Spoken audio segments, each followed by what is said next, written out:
guys.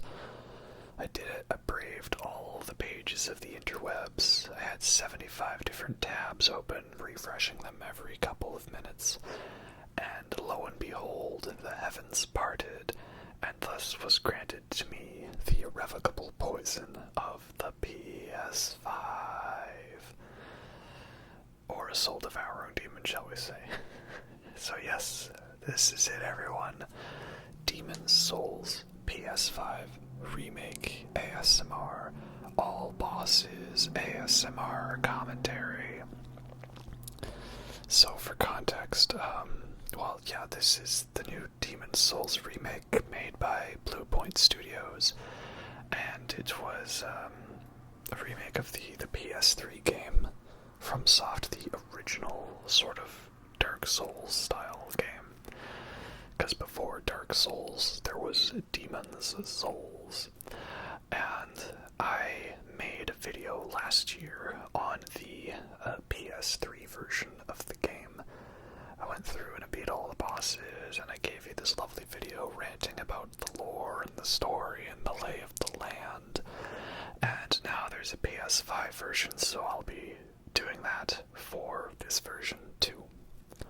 So you get to see how cool the PS5 version looks and plays, and, maybe I have different thoughts on it. And, lovely opening cutscene, very reminiscent of the original, slightly different here and there, but mostly the same. And of course we've got to end off with this badass xenomorph mouth-looking dragon, who is all over the posters for this game. And don't get too hyped, because this boss fight's kind of a letdown. Oops. Yes. Demon's Souls. Where half the difficulty is pronouncing the name. Anyway, let's get on going. Very nice main menu screen here. And we get to make our character.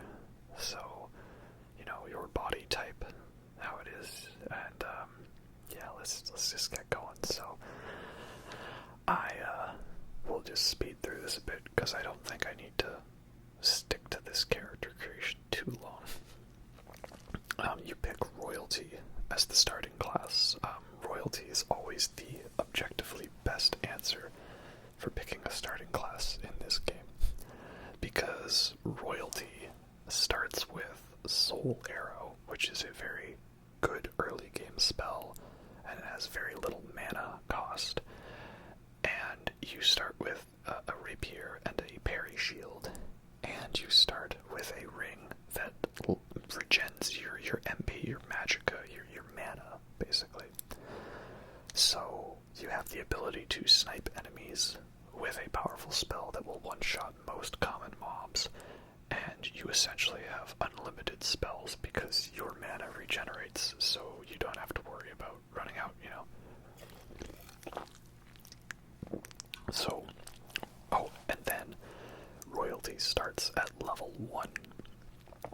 So some of the other classes, they start at like level 4 or 5, and so that means that that's 3 levels where you didn't get to pick which point you wanted to put towards which level.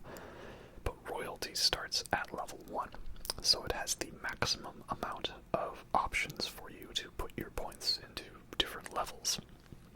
So, as we say, Royalty is the king. It's just objectively the correct answer on what class to play. But I'm going to do things a little differently this time. You see, in my PS3 video, I just went all magic user, because magic in this game just basically breaks it. Journalists complain that video games don't have an easy mode. These Souls games don't have a difficulty selector, and they actually do. And that is simple, do you use magic? And if you answered yes, then you have selected to play the game on easy difficulty. And if you do not use magic or a bow, you have then selected hard difficulty, or normal, shall we say. So in the PS3 version, I played on easy mode. I used magic quite heavily. So my challenge this time for myself was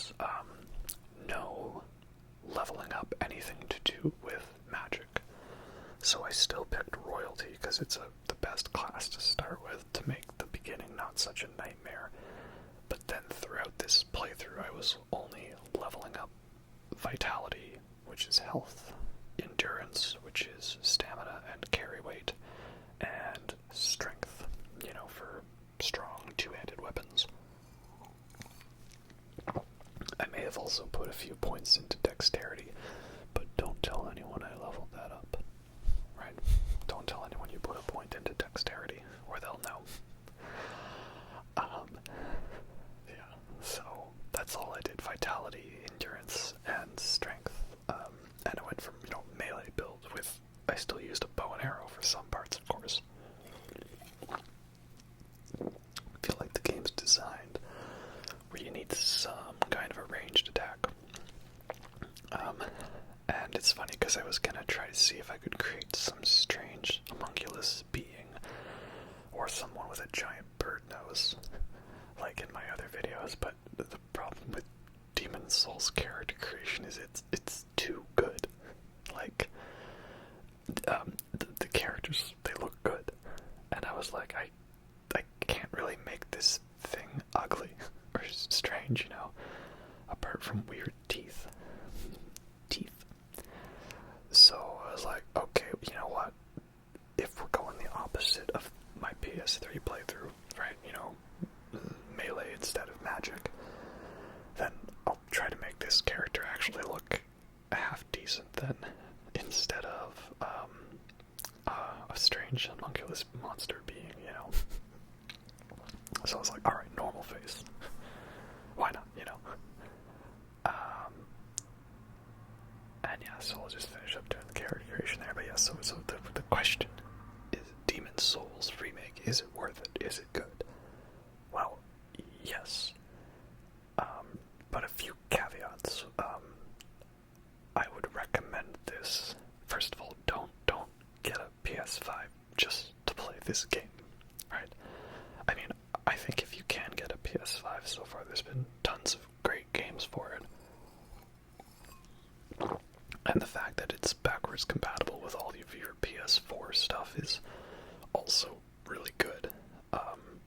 If it didn't have that backwards compatibility feature, I would not recommend it. That's why I held off on buying the PS4 for quite a while. I think it was like at least 3 or 4 years after it came out that I actually got one. Because, it was like, I'm gonna buy a console for there's no games for, right? So, there's not too many PS5 games out yet. But there is, all your PS4 games that you can play on it. So, I've liked the console so far. I've really enjoyed it.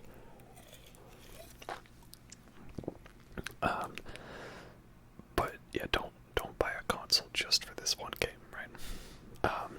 If you do have a PS5, you obviously should buy this game. I mean, it's a fantastic game. It's very fun. Great world design, great combat, great boss fights, and all that kind of stuff, right? So, yeah, I really like this game a lot.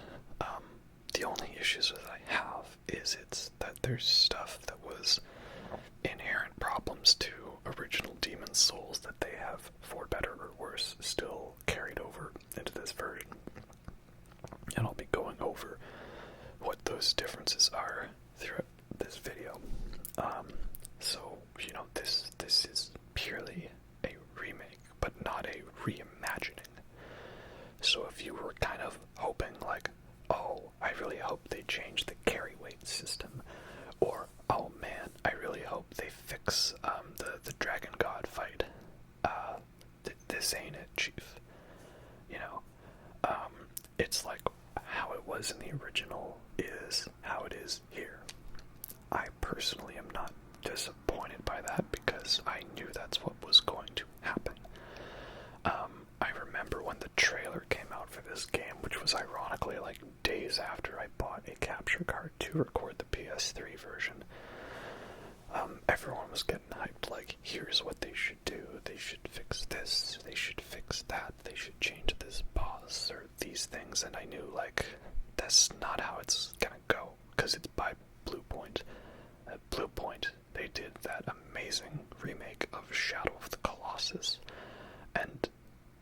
everyone got hyped again. Like, are they going to, add in more Colossi, like all 64? Is that so-called 17th Colossus that guy spent years hacking through the PS2 version to find? Is that going to be in the game? And the answer was no. Because that's just not Bluepoint's style, right? It's about preserving as much as possible the original experience. But, a full-on remake, not just some shitty remaster like Dark Souls Remastered. Oops. So, yeah, I kind of figured that's how it was going to go for this game, so I'm not disappointed that they, didn't, quote-unquote, fix things.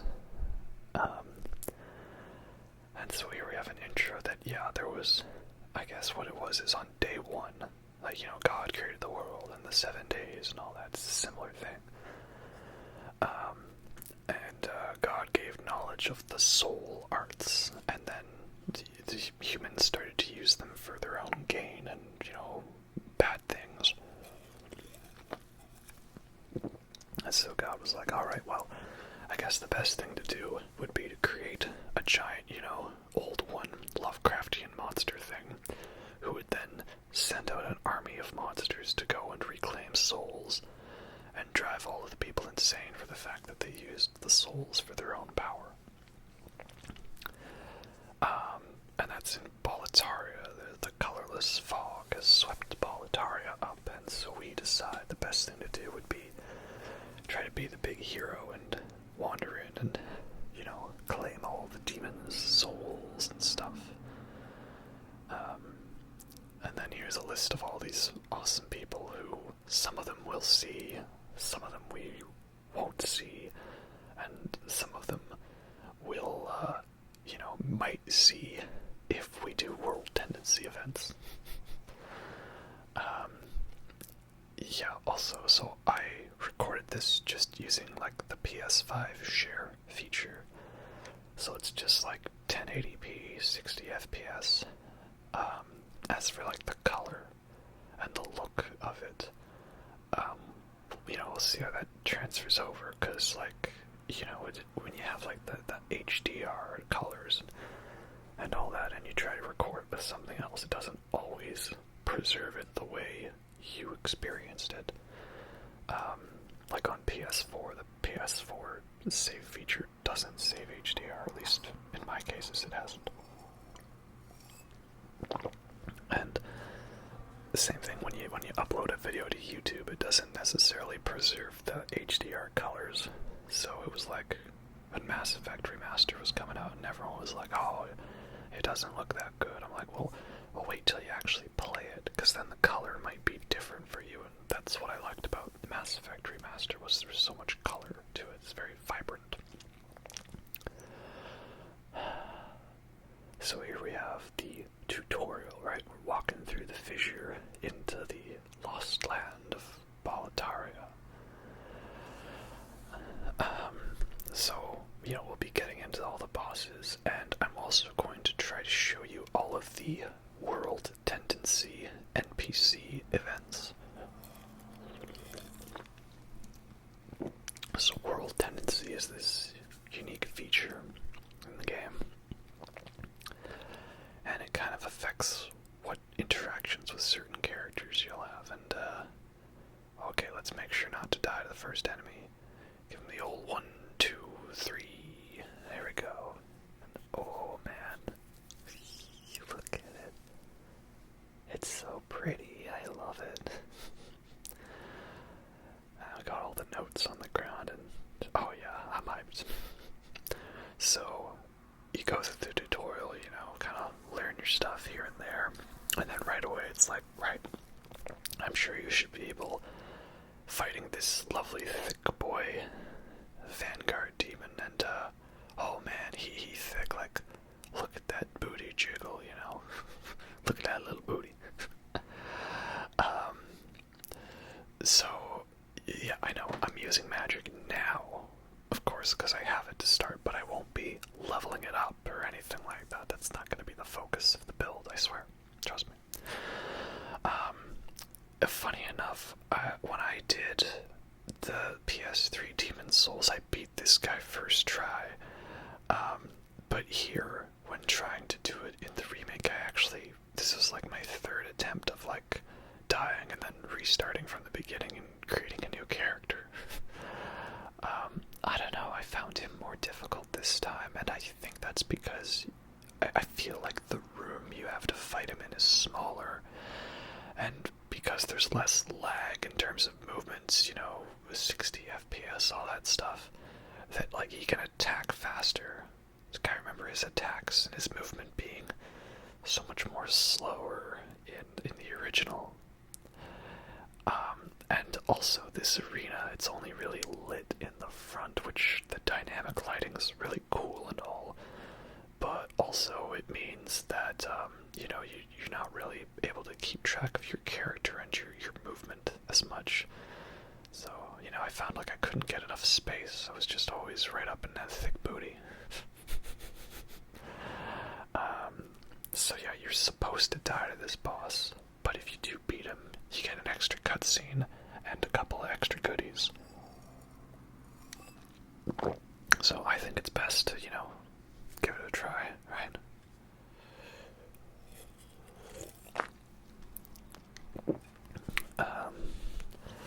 Yeah, I tried going melee a bit right now to let the mana regen, because you got the mana regen ring. But always gotta leave a bit of stamina to escape. So the trick with this guy, right, is he seems pretty intimidating, right? But the trick is to basically like get right up in that booty and stick to his backside. He has some attacks that cover quite a wide range, but if you're back up in that booty, then he can really only do a couple of side sweeps and that jump attack. You see there that I was too far away, but I still have health. If you're closer to him, it seems that those swings will miss you, right? You can't necessarily iframe through the blade when it's far away, so get on right up in that booty. Also, I don't know if you can actually shield his attacks. I think like he's got too much power. But there we go. And yeah, well done. Demon vanquished. You shall obtain the demon soul and a power beyond human imagination. I don't really like the new, you died screen. It's very bland. It's like just a very generic looking font. Like, I don't know, the big you died, like with the scribbling and stuff, it was like a large thing taking up the whole screen. It was quite intimidating. This is just a small little simple you died. Not like a you died. Alright. So, oh well. No, I do like how when you pick up an item, you don't have to like press X to confirm it, like this is this item, and then the thing pops up on screen. You have to press X to take it off the screen. Like it just shows up there in a small little bit, doesn't block your vision that much. So yeah, here's the dragon god, the big xenomorph mouth. I always thought, like I saw a photo of him, and it was a blurry one, so I just saw the mouth, and I was like, is that a xenomorph queen? He's got the head and everything. But, no, he's a dragon, and he's about to falcon punch us into next week. Yeet. Spitch empty. Yeet. Yep, you died. So yeah, you gotta die either way here and there. It's funny, I was gonna complain about how the loading screen is not as good as the loading screen in PS3 version, right? Because that has all like the characters and stuff. But then I was like, oh wait, this game loads so fast that you don't need a loading screen, right? Just a little bit of fog to cover the screen for a little bit. Like 3 seconds basically, and there you go. And here we have our waifu for this game, the OG Souls waifu, and that is the Maiden in black. That's just the rule, right? If it's a stuff. She's missing Garl, who probably has something covering her face, whether it be wax pancakes, some kind of crescent thing, or, her hair, or a hood. That's just through Souls waifu to level you up. Unless this is Dark Souls 1. It's funny enough, Dark Souls 1 is the only game where you don't, warp back to a hub area to talk to an NPC to level you up, and it's the one where I like it the best in that regard. Because I like just being, in the zone, and you're trapped there, and, you have to go through it and level up at bonfires, and I don't like how you're just, in an area, and then you gotta warp back, and then warp there, and warp back, and oh wait, forgot to buy this thing from the store, better warp back again. And here we have the crestfallen knight, who, has slightly darker skin now, and people were complaining about that, and I'm like, what, we all were really attached to this random dude's skin color? If it doesn't matter to you, then why does it matter? Right? And he's also a staple in Souls games, because he's the guy who's always like, oh, you could try to do this thing, but it's probably impossible. And here we have Stockpile Thomas, who is the ultimate bro, and it's the one reason you put up with the carry weight system in the game, because you get to talk to this lovely guy who's just such a bro, and he's got a sad story, but he wants to do good. He's a do-gooder. He may not always do good, but he is a do-gooder.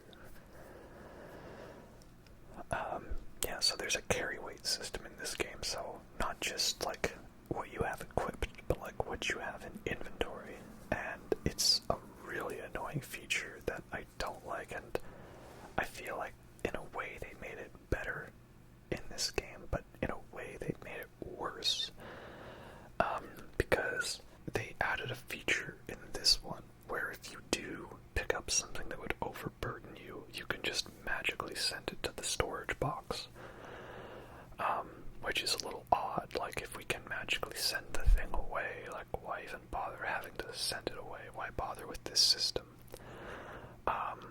So it's nice that, you're not, playing the juggling game of, oh, I can't pick this up, so I've got to put this down so I can pick this up. But the annoying thing is I'm pretty sure they upped the weight of healing items. They also reduced the amount of healing items you can carry. Because it used to be you could have up to 99 of all of your grass. And they changed it so the higher powered grasses have limits of 25 or 10.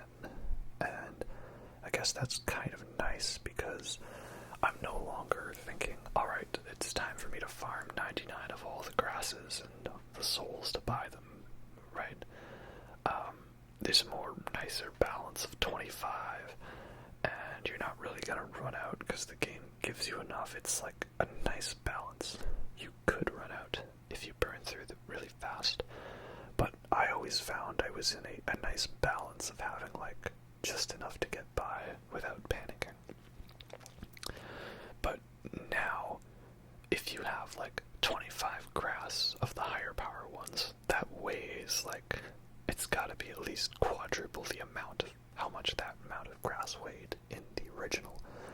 So I was finding that I basically had enough carry weight to carry everything I had equipped, and then one extra sword. I didn't even have enough to carry 2 armor sets. And yeah, it was really annoying. I was always going overweight in this game. Umbasa. Is the note gonna say Umbasa? That's the rule. The notes always say, oh, Umbasa. Umbasa. Oh my god, Demon Souls is a Bloodborne reference. Anyway, we've met our fun, lovable Nexus buddies, and we're gonna go into the first area and open the big giant door.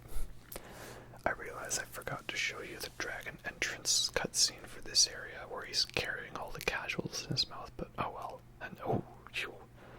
Good thing this video is not in 3D.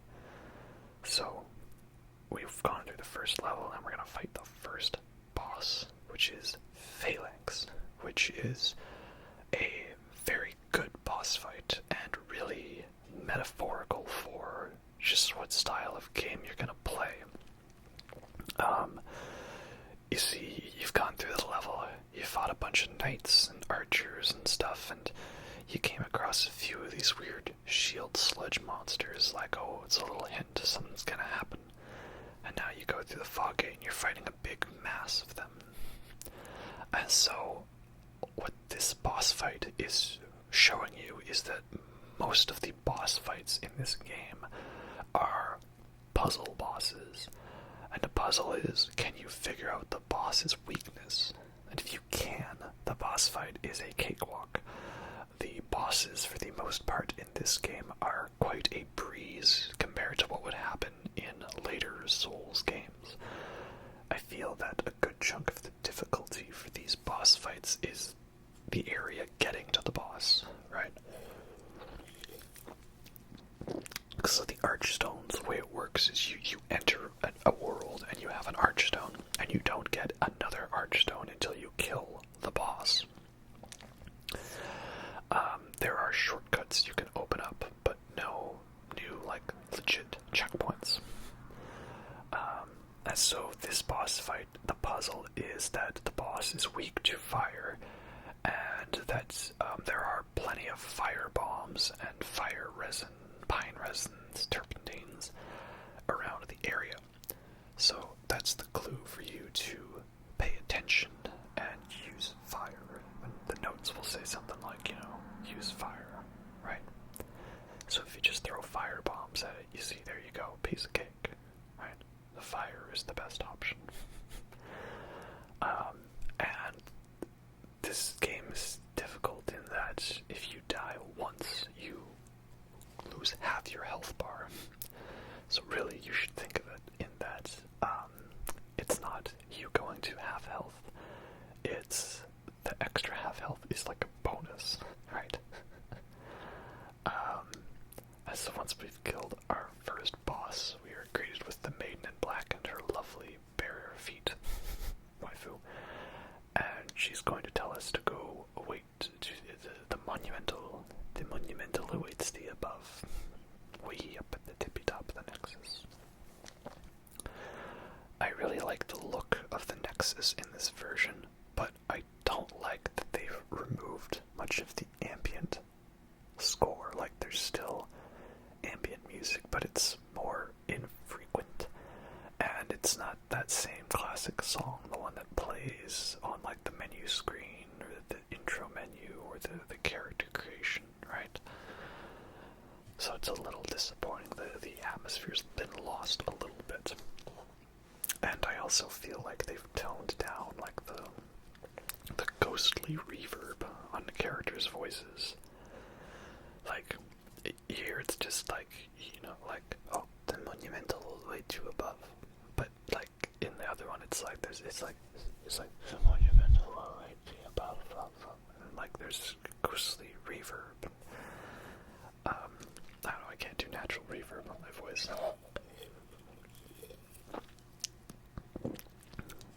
So it feels less ethereal and less ghostly, which is unfortunate. Someone wants to make a thing to just crank up the reverb on the voice track in the Nexus. That'd be good. But, yeah, the bosses are puzzle bosses where you have to figure out the solution, and once you know it, you trivialize most of them in that way. I talked about world tendency. So basically, world tendency is affected by factors which push you towards pure black or pure white world tendency. And if you're the closer you get to pure black, the game actually gets more difficult.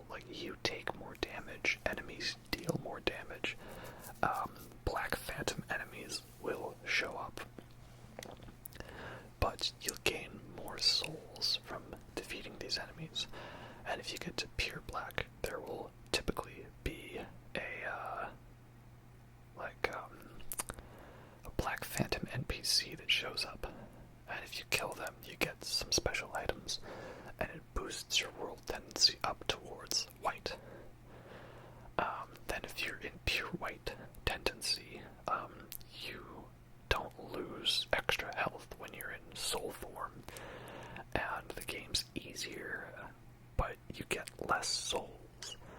And eventually you'll get to pure white tendency, where an NPC shows up and they might have a small quest for you to do, which involves bringing them an item, and then you'll get another item in return.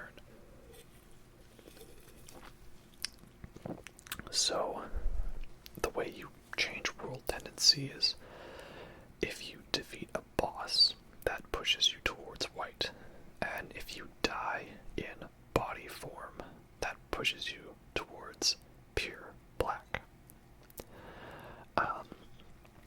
So the trick is, what you would do if you want to get both the white and black tendencies in the same playthrough is never go into body form, stay in soul form. If you commit Sudoku in the Nexus, then that will count as going back to soul form, but it will not count as lowering tendency because you're in the Nexus, not the world.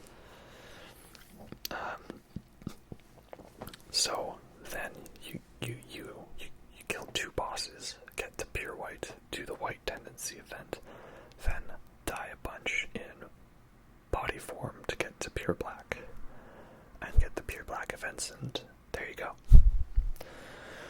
Also, the Monumental here, he's a he or she, or someone else. I don't know. Aang from Avatar mentioned the sixth archstone of the giants. And it's funny because the whole thing is that the giants' archstone was an incomplete area in the original game. But they still had the archstone there, the lore for it, and it was like in the menu, like constantly showing you can't get to it. And that was another thing people were hoping, they'll make the sixth archstone and complete it. And I knew, like, no, the Blue Point doesn't do anything outside of what was in the game. They didn't add the extra Colossi. They weren't going to add the extra archstone. But it's funny that the archstone is still there. It's still referenced in the lore. And it's still there in the menu showing you the world tendencies of each thing. And now we're going to go destroy every last demon.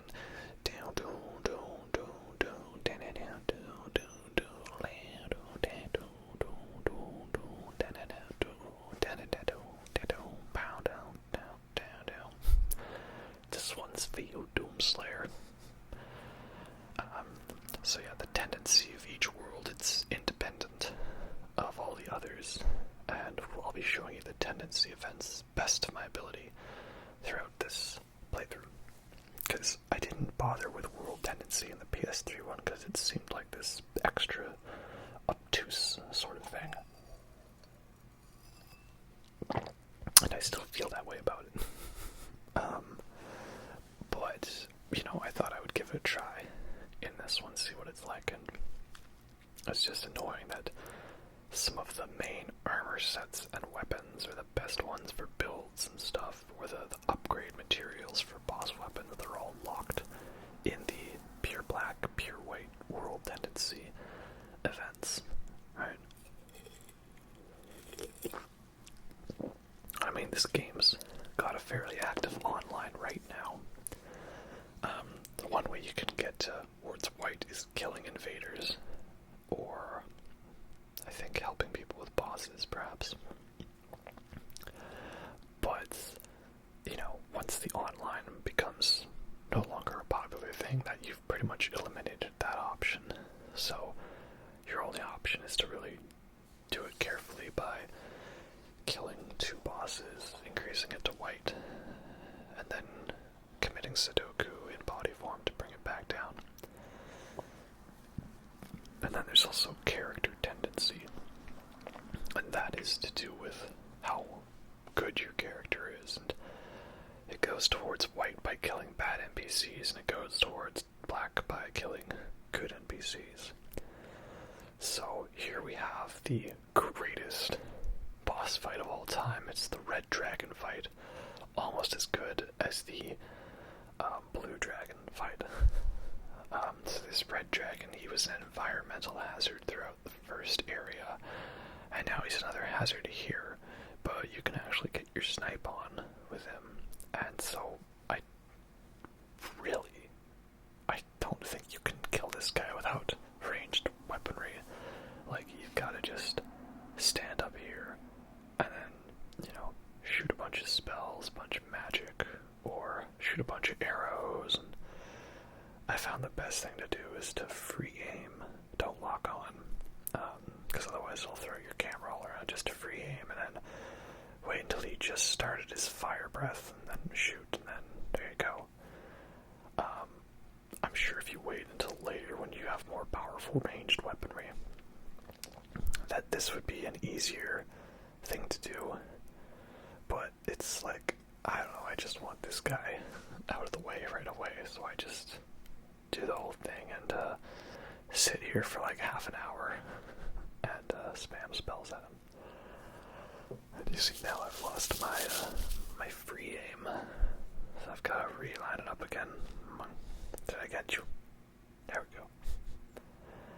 And yeah, you sit here and you do this, and then your mana runs out. You've got to let that recharge again, and oh, I did it.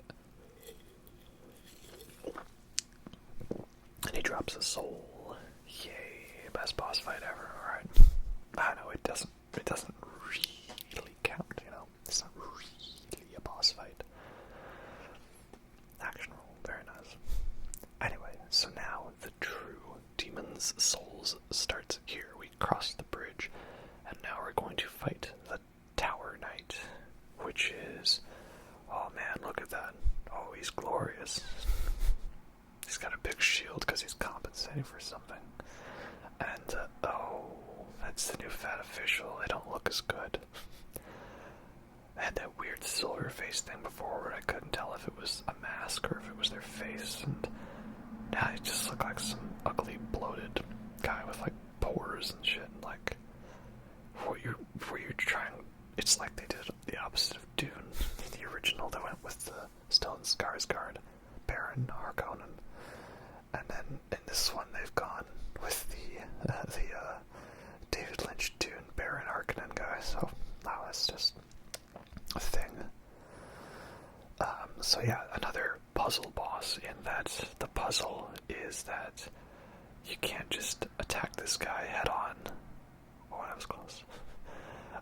First you've got to circle up around the area and take down all these archers, right? Give yourself some room. And then you're ready to go down and fight the boss. And the trick is, it's like a Shadow of the Colossus boss, where you gotta prick at his weak point, make him topple over, and then, as Thor said, go for the head, right? You should have gone for the head, and, oh, you can also roll back down if you want to make things more difficult for yourself. I wouldn't necessarily recommend that, but, do what you want. Nice dodge. Good job past me. I'm using the Claymore here, because I was just like, well, I want a heavy sword, big two-handed sword, and I'm going to start with that, but the goal of this was to work towards getting the Fume Knight Ultra Great Sword, and, youch. This is where I remember, oh right, like every attack this guy does is a giant AoE to it, right? And also when he jumps back, he has a bit of an extra knockback to it, so it hurts you. So this is where you gotta realize, yeah, this shield has a lot of things, so once he goes to, like, knock down the big shield, that's when it's probably best to, make a run for it in the opposite direction. The thing I also forgot was, you have to hit both of his ankles. He doesn't have one Achilles heel, he's got two. Run. Yeah, this fight is, I haven't died to it in either playthrough, but it is one that could give you a bit of trouble in early game, because he does output quite a decent amount of damage, and, you haven't really leveled yourself too much at this point. But it's a really good fight. And here I am, I'm still thinking that I didn't damage the one ankle enough. You gotta go for both. I like in this remake how the AoEs have been made more clearer. Like, it was always annoying to have him slam down and there's just like a tiny puff of gray smoke, and from that you're supposed to have got that his AoE got you. But now it's made more clear, so you're not worrying about patched hitboxes or anything like that. I'm trying to stay at full health, because, you know, he can wreck you quite fast, and it's not like I have heavy armor or anything. I'm putting myself to sleep. Come on, guy, you can do it. But yeah, another puzzle boss that's really fun. He's meant to be like a demonic form of one of like the main knights here. I forget all of their names, but like there was like Longbow, Long Schlong something, and that person is what Phalanx was, right? An archer that sniped the battlefield from the safety of their big protective shield, like, you know, 300 style. And so this guy, I forget what his name's supposed to be, who he is, but essentially that's what it is. All of these knights that you fight here are the demonic forms of all the other knights, as detailed by Bjor of the Twin Fangs, who's the one guy that's actually okay. He's this game's version of Onion Knight, you know, Siegmeyer, Siegward. Oh, we love Onion Knight, don't we? Okay, dude, come on. Maybe I think you should get the idea that you need to go for the other angle. I think he's gonna get it past me, eventually. Oh, maybe this is the time. Maybe not. Oh, come on, dude, you can do it. Yeah, for some reason I forgot you needed to take down both ankles. I thought one would do. But no, it's two. So, you know, let this be a reminder to you. Take down both ankles. Alright, there we go. Now you're getting it. Yeah. There you go. So yeah, I'm not sure when you're supposed to attempt this fight. I always like to do it right away. I tend to play the game like in order of like all of first Archstone and then all of second one. That way I leave Valley of Defilement for last, as should be. Because, you know, forget that place, right? Let's see, what else can we say about this game? Remake, carry weight, world tendency. I do kind of wish they made the world tendency a little more obvious. Like, it was hard enough to tell how it was in original Demon's Souls, and here it can be a bit tricky. Like, you can still tell, but it's a little more tough. And it's that once you have like the glowing particles around the eye, like either the red particles or the gold, that tells you whether it's pure. And here we go. Let's go for the head. Can I get him all the way down before he gets up? I don't think so, because he's going to do a bit of a slam down. Oh, well. It's typically how it is. Typically, you gotta do 2 knockdowns unless you've got some really great DPS.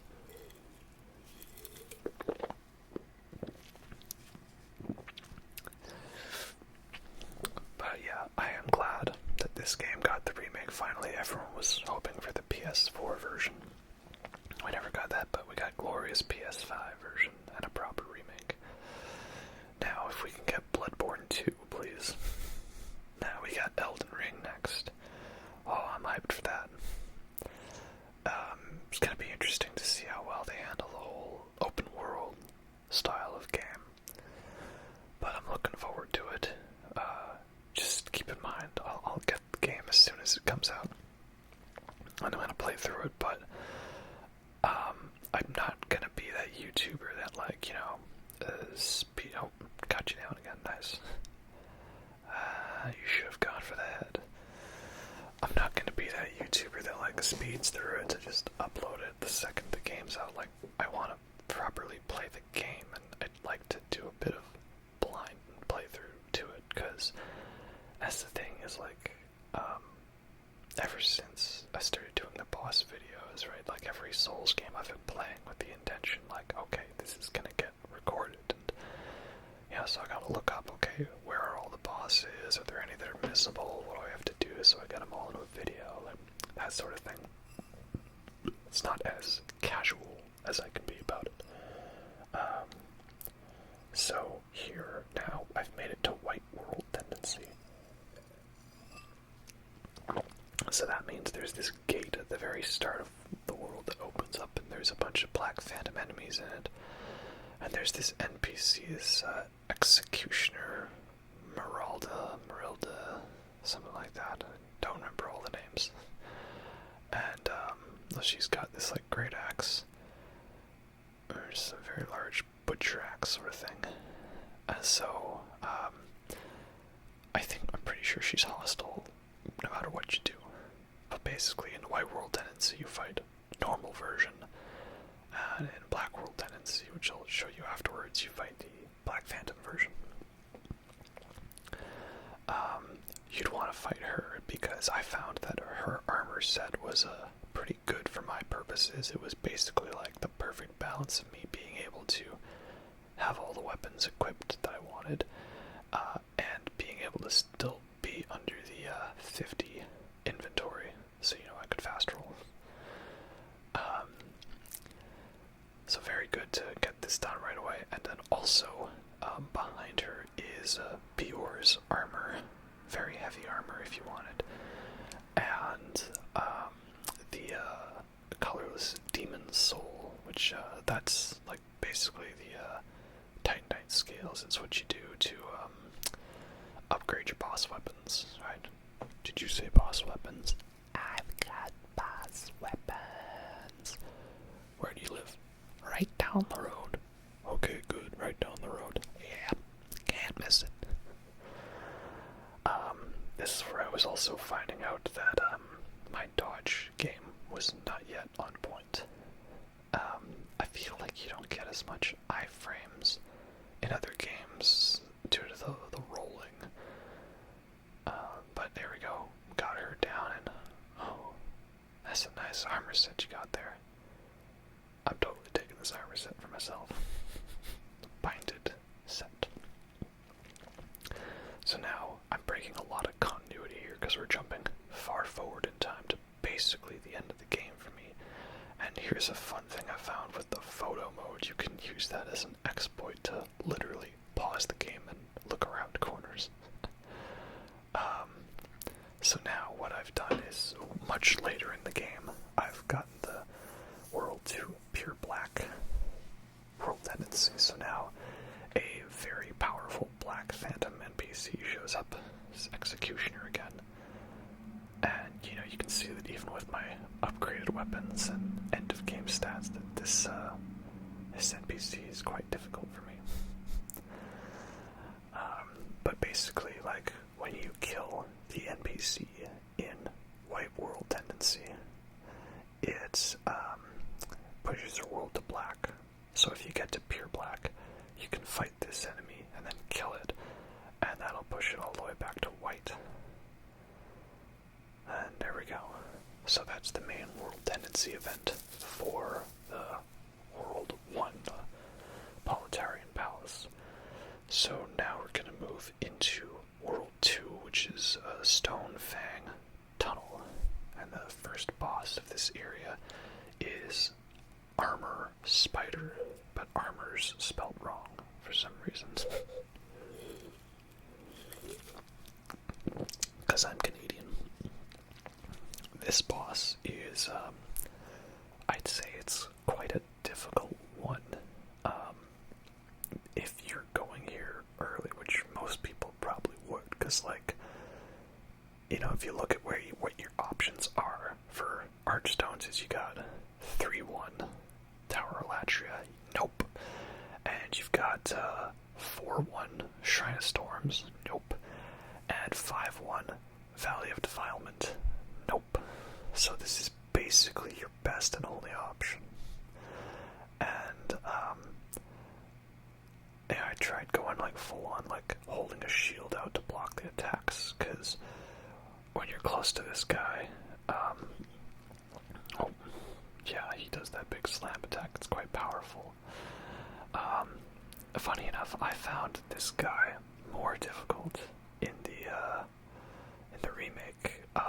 I feel like when he's shooting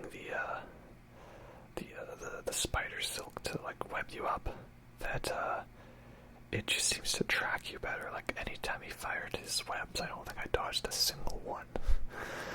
I think it's really cool that like it's not just he does a big explosion, it's like he like spews out like a bunch of like oil and sludge and then lights it on fire. You can see what I mean? Like I'm rolling already and he just homes in on me and then you're stuck in the web. You get hit by it a lot, like Sheila would be proud.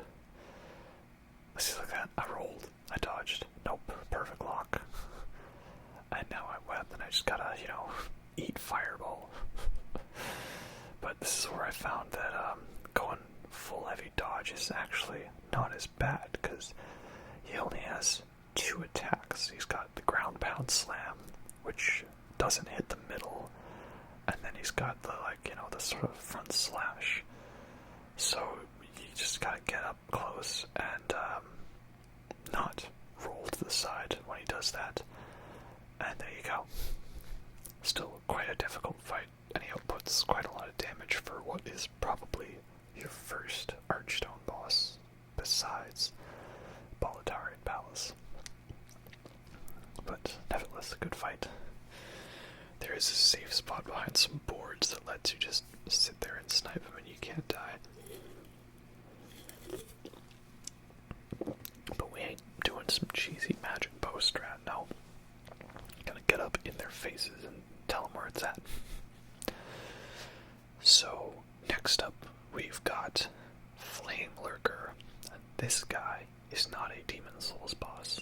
This guy is a Bloodborne boss that somehow snuck his way back in time into Demon Souls, but not before he went and hung out with the Doom Eternal demons and took a little visual cue from them. And man, this guy definitely was one of the bosses that benefited the most from the upgrade. Like, originally he looks like just some skull-faced guy and he's got a boring old lair, but now it's like, hell itself. Like, this is some God of War looking boss. Hades would be proud. So, the footage you are seeing is actually my New Game Plus fight against Flamelurker. And that is because, in my first fight, the PS3 fight, I just, stood back and spammed magic, that's easy mode for Flamelurker. Easy mode is stand back and shoot magic. He's weak to magic. Takes lots of damage from it. As long as you stay back from him, he can't hurt you. You'll be safe. And then this fight, I tried getting up close, and I just found that I couldn't dodge a single attack, and he was basically two-shotting me. So I used the purple flame shield and just blocked all of his attacks with a shield that reduces fire damage. And I did that, and I felt that was still a little cheap. I wanted to be able to just be two-hand a weapon, dodge roll, and beat him, no magic. So I waited until, New Game Plus then, on the same character. And I was like, alright, I am going to do this, I'm determined. Because the other thing that was making it difficult is, when I was doing the world tendency, I couldn't die in body form. But now here, I don't care about tendency, so I can go into body form and have more health. And I found the trick, I sort of noticed it halfway through the fight here, is you don't lock on to Flamelurker. I feel like if you lock on when you try to dodge roll his attacks, you don't dodge enough to be away from the AoE, because he has multiple attacks and ground pound slams that do AoEs. And if you're locked on and you roll to his side, you can't dodge the AoE. So that was the trick I noticed. Oh, okay, if you don't lock on while you're fighting him, you're actually able to roll far enough out of the way and dodge through the AoEs. So that's my pro tip. I don't know if this was already common knowledge best. And as soon as I realized that, I was like, oh, I've just got to fight him like some of the crazy Bloodborne bosses. Because some of the Bloodborne bosses, I realized that was where, you don't lock on. Because otherwise you're just, camera's going crazy and you're not dodging where you want. So again, is this a legitimate enough fight against Flamelurker? I mean, I am stronger, because it's New Game Plus, but that means he's stronger as well. And I didn't use magic, and I didn't lock on. I'm using the old hero's sword, the lost sword of searching, large sword of searching, something like that. And I want to know, does this sword cause poison damage? Because I realized that throughout my playthrough using it, that it was slowly damaging enemies over time. Anyway, I hope that counts as a legitimate enough fight against Flamelurker for you guys. I felt very proud of it. No more cheese with him. Now the next thing to do would be to do that, but on New Game, not New Game Plus. And here we have the original prototype for the Bed of Chaos. That is a boss where you have to not fight it, just run around and do two things on the side, and run up in its face and give it a good old smack. And if you screw up any part, it instantly one-shots you. A crystal lizard. I also hate the way crystal lizards work in this game. It's like, if you miss them, they can end up being potentially gone forever. And they only show up if you kill a boss again, so you've got limited attempts. And all of the upgrade materials are from crystal lizards by pure RNG. And there we have it, the Dragon Bone Smasher. Yes. So this is a sword, an ultra great sword, just a giant hunk of rod. And to get it, you have to get into this area while in pure white world tendency, which I was, because I beat 2 bosses without dying in body form. You also don't want to go into body form if you haven't killed a boss, because then you will get invaded, because this is a new game, so people are going to be playing it. Invader is going to be trying to gank you. You will get invaded, and they will kill you because they are more experienced than you, and the types of people that invade are the ones that are prepared with builds to mess you up. And they probably got that big giant mushroom cap crown, the Xanathus crown, the old monk's wrappings, which you get from as the old monk, which, we'll talk about that later. So the trick I find with this is, bring your soul arrow, and the soul arrow can destroy the rubble. You just have to free aim it a bit. And yeah, this game's not designed for stealth, but basically when he has yellow eyes, he's not alerted to your presence. And when he has red eyes, then he is, but I don't fully know how it works, because in my New Game Plus playthrough, I'd do the exact same thing I did there. I'd shoot the barrier open, and I'd run forward, and then he'd see me and instantly swipe and kill me in one hit. The fact that he basically kills you in one hit, it is annoying, but I guess it also does make sense, because this guy is a literal dragon god, and he's here hanging out at this temple that was built to worship him, and there's these ballistas that were installed kind of as a security measure to try to contain the beast. So the fact that he one-shots you as being the power of a literal god and big dragon, that does make sense. It's like the ancient dragon in Dark Souls 2, right? It's recreation of a literal dragon god, so it would make sense if that one was very powerful. Here I don't get though, I'm so surprised I managed to do this first try. like, he was writhing around and stuff, getting angry at me, and he was running up right in my face, and yet somehow he just never attacked. I feel like the RNG gods smiled upon me today. Because like any other playthrough, I do this and I'd have been dead there. And don't forget the lizards, right?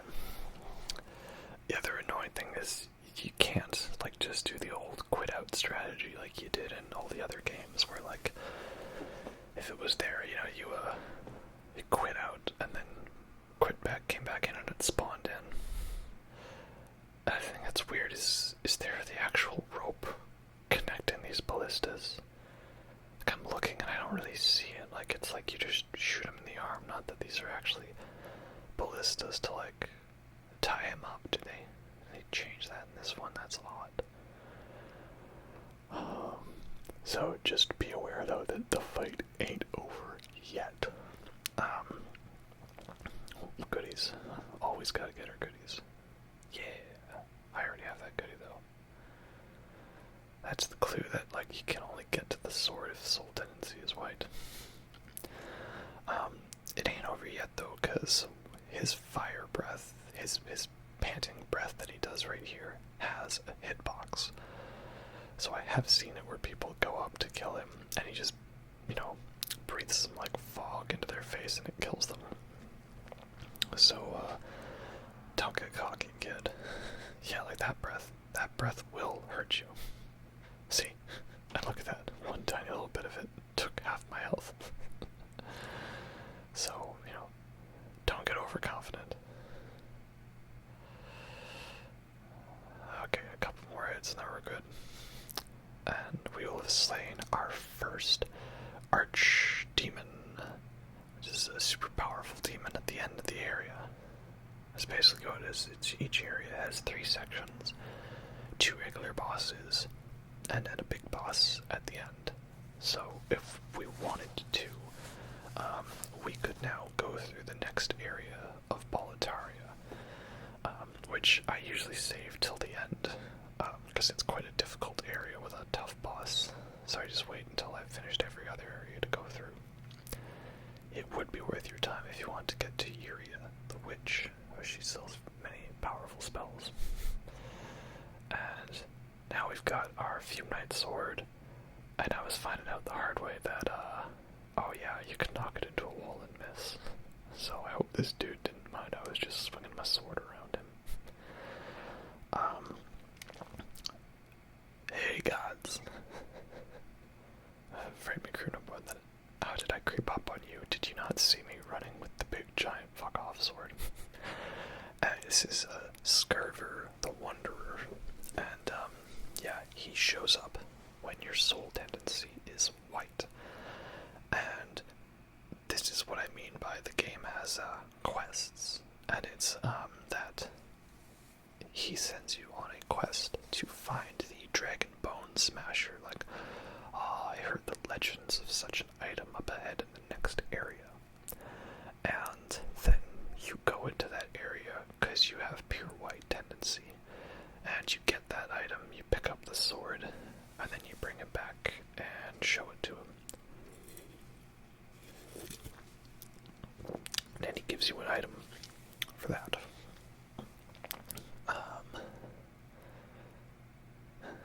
Yeah.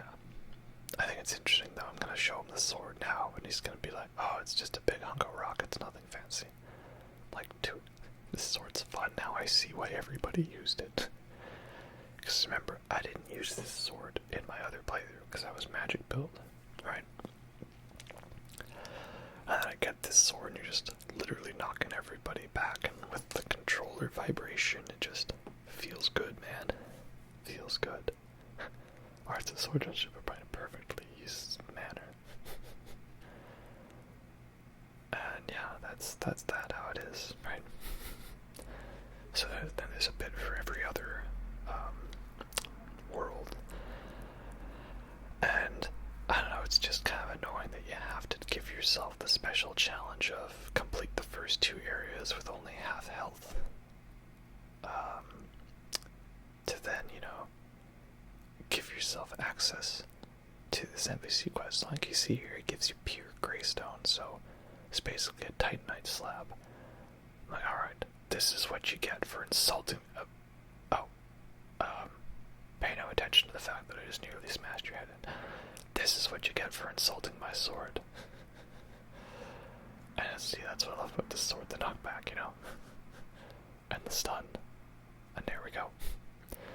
But now that's going to lower the world tendency towards black and my character tendency. And so now we come back here when we've reached pure black tendency. And now he's been replaced by a black phantom version. And thankfully he has the heart to let me, go ahead and kill that crystal lizard first. So he's like a heavy spell user guy. But don't let that fool you, he's quite powerful. This is like my second fight against him, because the first fight I just ran up and he used like Ignite on me and literally killed me in one hit. That's the other thing to remember is these black phantoms is 1, they're extra tough, and 2, you've been forced into pure black world tendency to fight them. So, everyone does more damage to you, you take more damage, you do less damage. All in all, it's meant to be a difficult, challenging experience, but thankfully this guy's AI got totally broke on me, and he just decided the best thing to do was like endlessly backpedal on me. I don't know, but sure, I'll take it, why not?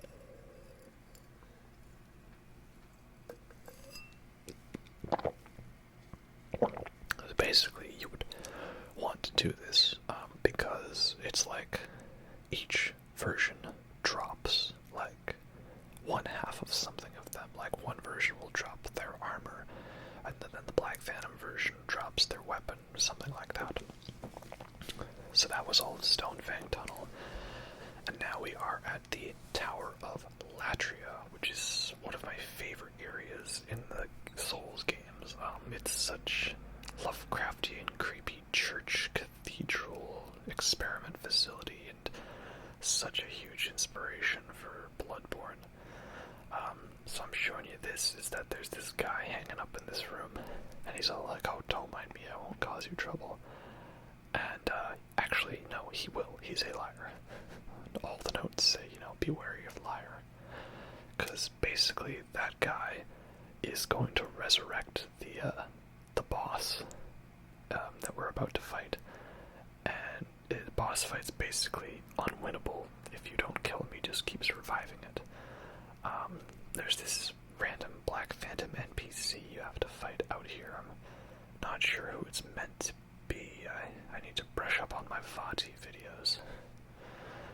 But I know that this enemy does have a thing to give you the plague. So what item gets rid of plague? Oh, don't we all want to know right now? 2 years, for God's sake. But yes, the first boss of the Tower of Latria is the Fool's Idol. And this boss fight can actually be a little tricky in some ways. It's basically the progenitor of Pinwheel, but funny enough, it's the first version of this fight, but it's the better version, because they realized that, hey, maybe the boss shouldn't be as squishy and weak as Pinwheel is, right? And so this area is the prison of hope. It's all of these people that have been imprisoned, but they're praying that their queen, the Queen of Latria, is gonna cure them and set them free or something like that. But the real queen's been dead for a long time, and this is only a false image of the real queen, a fool's idol, if you will. That's why you can't win the fight if you don't kill that NPC, because he's just a dude that'll resurrect the image of the idol. And all these people here are just blindly caught up in their worship of the queen. So, first bit's not too hard, just get up in her face and attack, right? But then she disappears and makes copies of herself. And she puts down these, Seal of Orichalcos looking magic traps, which are always the bane of my existence. And, yep, there we go. There's one of them. And then you just get totally messed up by a bunch of spells. Interesting thing about this fight is, not again. So the clones, great, I missed my chance. The clones have a smaller looking soul arrow, I don't know if you can notice. And so the real one, the real fake image, damn it, has a larger soul arrow. So that's how you identify her. And you dingus, you gotta hide behind something if you want to heal. There you go.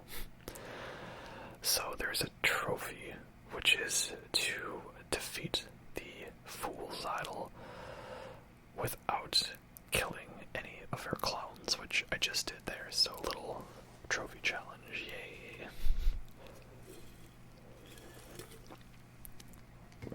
Sure, if you step back and you snipe her, it might not be that bad of a fight, but again, we're trying to go for mainly a melee focus, right? Switched up a little bit. And so, now here, this is something else I can think of that was very referenced again in other Souls games, but like, we come forward here and we get carried by these gargoyles, like it's Anne Orlando or something, or Ringed City, and then they bring us up here, because really what it is they think that we're like the next person to be experimented on, because we went from Irithyll dungeon type stuff. And this next area is like the creepy research hall experimenting. It's like this big mound of flesh and stuff, and it's like that weird brain alien thing from the Nightmare of Mensis. Oh man, they added that moon for this version. Oh damn, does it look so good. I like the moon. So we gotta go around the area and kill all these hollows using this spell to hold up the brain of Mensis, basically. Backstab. Why is everyone stabbing me in the back? Because it's easy. And it does a lot of damage. Yeah, you see what I mean? It's totally a Brain of Mensis reference, right? So there's two areas we gotta go to, and then that drops them down, right? And down it goes, yay. Yeah, man, I absolutely love Tower of Latris so much. I thought it was so great in original Demon Souls, and I think it's even better here.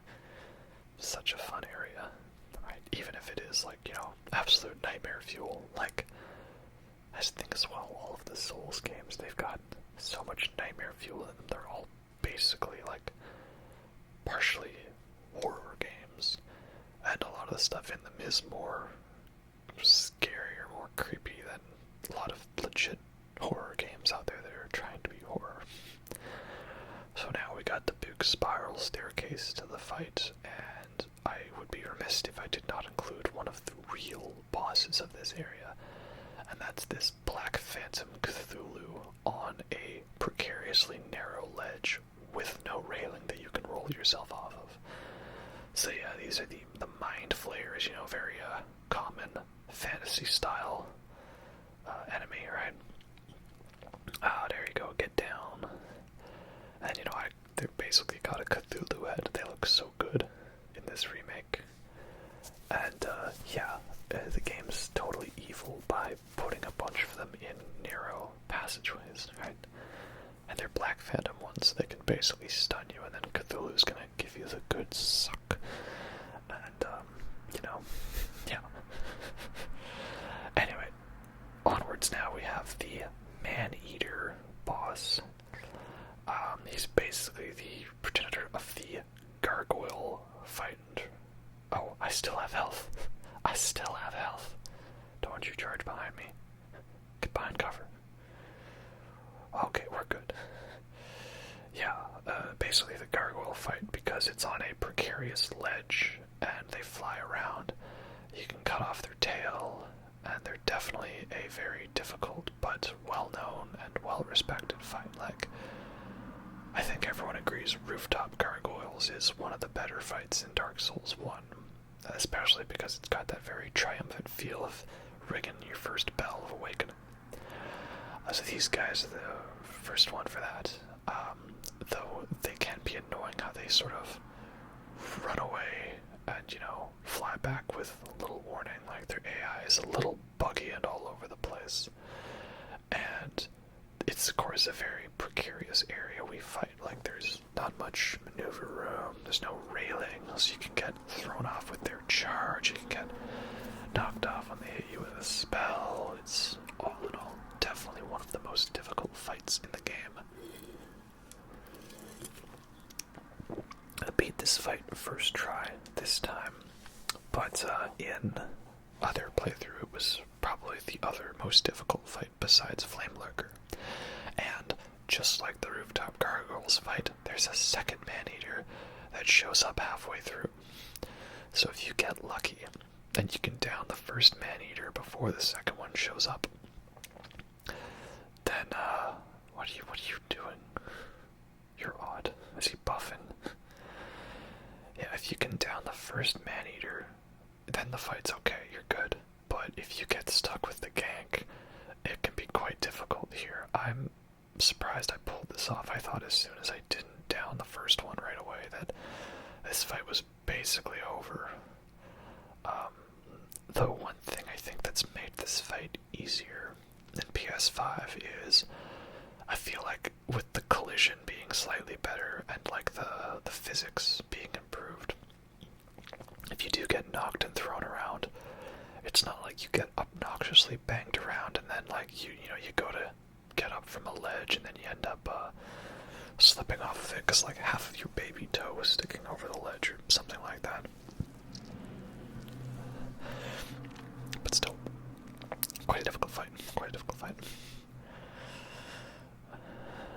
And there we go. Got the first one down, so now we're back to the normal fight. Except for the fact that I feel the second one, he has a tendency to go flying off randomly, right? Although I like how in this version it's a little easier to see the wind-up for that charge attack. It was always quite abrupt in the original, and didn't always like that, What else is there to talk about? Yeah, I'm guessing that these guys are the results of some of the experiments around here. Whole gargoyle Frankenstein patchworked. Basically, the whole thing is there was the Queen of Latria and I guess the king or whatever, and or the old monk, and he went out to conquer lands and he came back with this head wrappings, and it's like a demonic head wrapping that like possesses the user and it gives the user power, but it's like a symbiote and it only uses the user for what it wants. And so, it used the old monk and stuff, and he's all corrupt and dark. Hence Latria becoming this, total hellhole. I didn't really talk about the Stonefang Tunnel area, and that's because it's not one of my favorite areas in the game, and it sucks that that's basically like the second main area you go to. At least I do. Here I was like, can you come down please so I can kill you? Yeah, Stonefang Tunnel, not that great of a place, pretty underwhelming, and very confusing layout, like all those tunnels in the second part, and there's the lava that basically one-shots you unless you've come back with a lot more health. I also don't like the weapon upgrading system in this game. It was, again, something they fleshed out more in the sequel games, right? Oh, that was close. And like, it makes sense, I guess, but it's the way you do it. What I mean is, it's like, okay, so you start off with weapons and you upgrade them with like sharpstone or hardstone, and there's like shards and then large shards. Like, okay, that's fine. It's when you get to the halfway mark of like +5 or whatever, then you've got to use certain stones depending on whether do you want to add magic damage, do you want to add faith damage, miracle damage, do you want to add some magic and a bit of miracle, do you want to you want to add poison? Do you want to add bleeding? Do you want to add lots of scaling to strength and none for dex? Do you want lots of scaling for strength and some to dex? Do you want equal scaling for strength and dex? Do you want all dex? Oh, is this a bow that requires something different? And do you want the bow to have strength-focused upgrade or dex-focused upgrade? A lot of questions. I should basically do a survey ASMR roleplay at this point to elaborate on all of these stones. Right? So, okay, but that doesn't seem so bad still. Like, if I know what I want to upgrade, then that's fine. Well, the catch is that certain stones for certain upgrades are only found in certain areas from certain enemies. So, remember how I told you that some of the crystal lizards, it's RNG for certain things. Yeah, that means that if you're trying to upgrade a certain weapon with a certain stone, then your ability to upgrade that weapon might be purely dependent on whether or not you are able to kill the crystal lizards in a specific area, and they drop the stones you want, right? Or certain stones can only be found from killing certain enemies, and they might only appear when you have a certain world tendency. So the holy grail of all of this, the famed, infamous stone, is the pure blade stone. So that is essentially the titanite slab for when you want to upgrade a weapon that is all about dexterity scaling, you know, because dex is sex. Now that's not an issue for me, right? Because I used a strength weapon. Also, it's great Cthulhu doesn't get stunned. Yeah, talk about evil. You thought one Black Phantom Cthulhu in an era past where was evil. Now they put two of them. This is getting out of hand. Now there are two of them. And it's now, sure, you don't roll to your death here, but that also means that if you're using an ultra great sword, that you have to do the upward swings, or else you're just gonna embarrassingly bounce off the wall. So yeah, pure evil. Yeah, so the pure blade stone, you can only find it from one Black Phantom enemy that only shows up in pure Black World tendency, and that enemy can basically one-shot you. And it's like a 0.05% chance of it dropping, so I've heard horror stories of people farming the Black Phantom skeleton in pure Black World tendency in the Shrine of Storms. For the pure blade stone, I've heard horror stories of them doing that for like literally 2 hours. I didn't bother with that, but I think they slightly upped the drop rate for the remake here, but no telling how exactly it is, so that's just frustrating. Yeah, I'm glad they fixed it. People say they like Demon's Souls more than the Dark Souls, and I'm like, not necessarily. Like, I do prefer Dark Souls and Dark Souls 3 to Demon's Souls, but the PS5 version has fixed up some of the jankiness of it, so I like that. So here, what we have, I haven't talked about the boss yet, because this is going to be quite a lengthy fight. And this is the old monk fight, so this is a really cool fight, because, and a scary fight, depending on what happens, because, what it is you saw there, the old monk, the gold wrappings came off of him, and he's now chosen someone else to, be the power of the monk, have the power of the wrappings, the cursed crown, right? And what he does is he summons this new person, and this new person can actually be an NPC invader, because basically anyone who places a summon sign down in all of Latria has a chance of getting summoned to basically this is that half-light of the church, the spirit of the church fight from Dark Souls 3, before it was a thing. So when I did the Demon Souls video, like, the servers were offline by that time, right? So I just fought the NPC fight, and he's not that bad, but it's annoying that he has that whole NPC, like, you know, precognition to be able to dodge every spell. So being a magic user was quite annoying. But here, as you can see, I'm fighting against an actual player. And, of course, you know, players are kind of good at dodging your giant greatsword when you can see that wind up coming a mile away. So I was also pulling out my little scimitar. But then he's got a shield, so he's actually able to, like, block all of my attacks. And then I also realized, like, he can heal himself. Like, I thought maybe it would stop him from healing, but no, it doesn't. And then I keep doing the thing where I accidentally do the push animation rather than the forward attack. So I was like, oh dear, like, this is not really the best balance of a fight. Like, he can dodge my heavy swing, and he can block my light swing, right? Like, what am I supposed to do?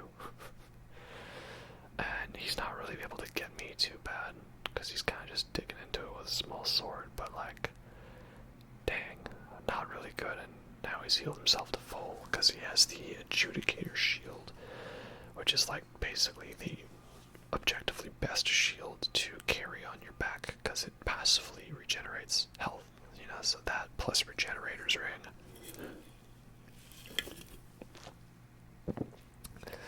Like, if I get a good hit on him, I can knock him down, but that requires getting a good hit on him to knock him down, which is, you know, easier said than done.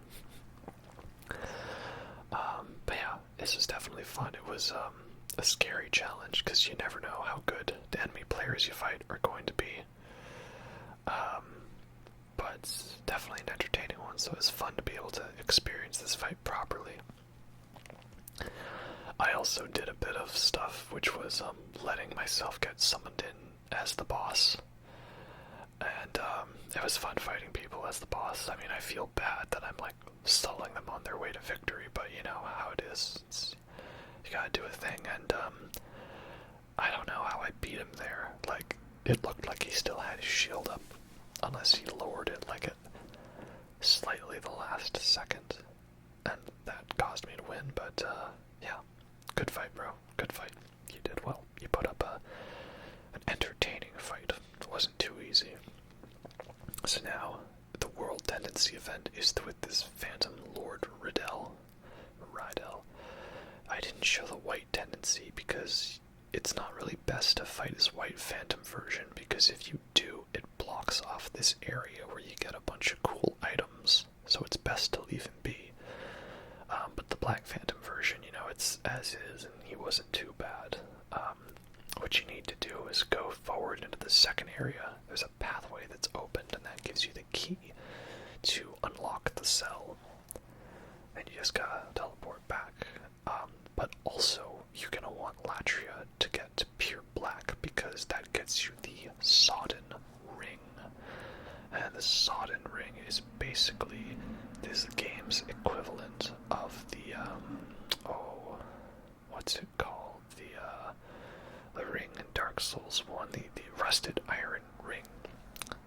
That was founded in the Asylum in Dark Souls 1, and that lets you walk through, like, swamps and mud at normal speed.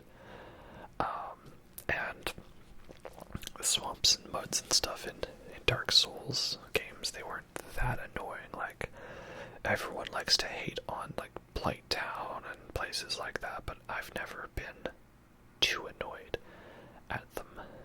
Just fire that spell in the distance. So the Sodden Ring is very useful in this game. I'll talk more about the Blight Town Poison Swamp when we get to it, because right now we're going to focus on our lovely old thick boy here, who he's back for round 2. This fight's fun revenge if you lost to the Asylum Demon, or the Stray Demon. As you can see as well, this guy is basically the progenitor of the Asylum Demon in Dark Souls 1, you know, big old demon guy, nice thick booty, wet slam, you know, throws that thickness all over the place, right? Yeah, you gotta fight him again here, not as a legit boss, just as an enemy, but you know, I felt it was worthy of inclusion, shall we say.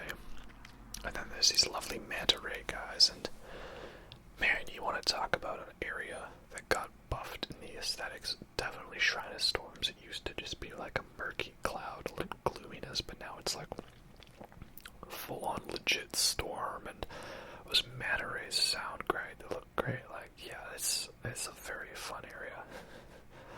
So the first boss of the area is the Adjudicator, and he is definitely a puzzle boss. Oh wow, that actually hurt me. Oh, that hurt me too. Do you mind? I'm just trying to drag out the fight because otherwise it's going to be quite fast. So the Adjudicator is a puzzle fight in that you have to hit his weak point, which is the big obvious dagger sticking out of his nice thick belly. You know, like he's got a beer gut, probably almost enough to rival mine. So if you use ranged or magic, you can hit the bird off the head. There's a trophy for that. Or you can just knock him in the belly a few times, and then he's basically like a discount tower knight. Dies quite easily. And again, I don't know if the progression is supposed to be that like you do all of the first archstones and then all of the second ones and then all of the thirds. I don't like doing that, so I just do like all of area 2 and all of 3, and then now we're doing Shrine of Storms, all of area 4. So this is the second boss fight of the area, and it's the old hero. So the trick with the old hero is that he is blind. So the easy mode for this fight is 1, be in soul form. When you're in soul form, you make less noise than if you were in body form. And the other is to use the Thief's Ring, which like makes you harder to detect, reduces the aggro range. I know that I used that combo for the Dragon God, basically essential for that. So if you use the Thief's Ring and you're in soul form, this guy basically can't find you. It's very, very difficult for him to even hurt you. He'll probably die more to accidental attacks than legitimate ones. But here, I thought to myself, well, let's try it without the Thief Ring. So I'm not wearing the Thief Ring for this fight. But you see, if you just don't move, he's kind of wandering around. He's kind of stumbling, trying to find where you are. And here we go. Surprise, Mo Sakura. And so now you can kind of hear him. He's alerted to your presence. And that's an AoE if I've ever seen one.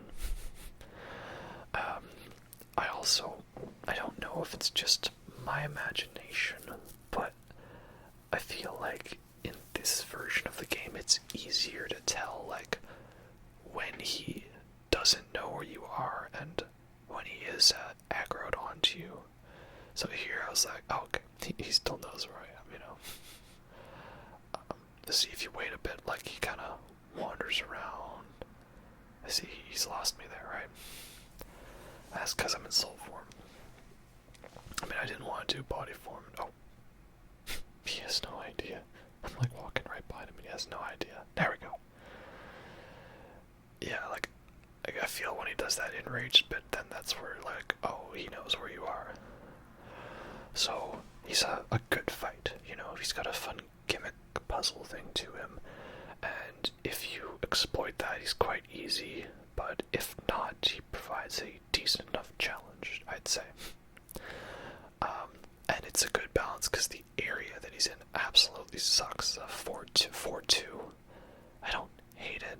It's not one of my least favorite areas, but it's quite brutal. And that's because there's all these Grim Reaper guys, and they are like, you know, Necromancer guys, summoning enemies at you, right? That's annoying. There's precarious ledges with all of the skeletons that are like, don't give up, skeleton.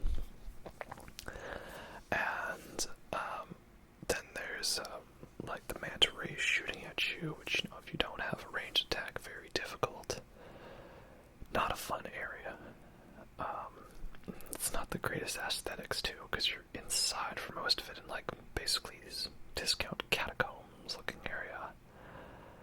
And here we have another one of the most highly improved, or shall we say highly aesthetically upgraded fights. This is the Storm King. He's this giant flying manta ray, stingray looking type guy.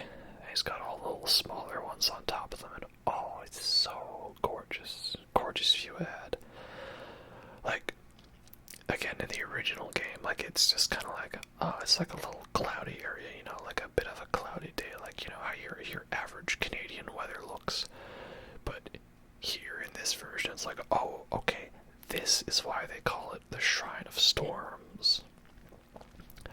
And, of course, you know, over carry weight, right?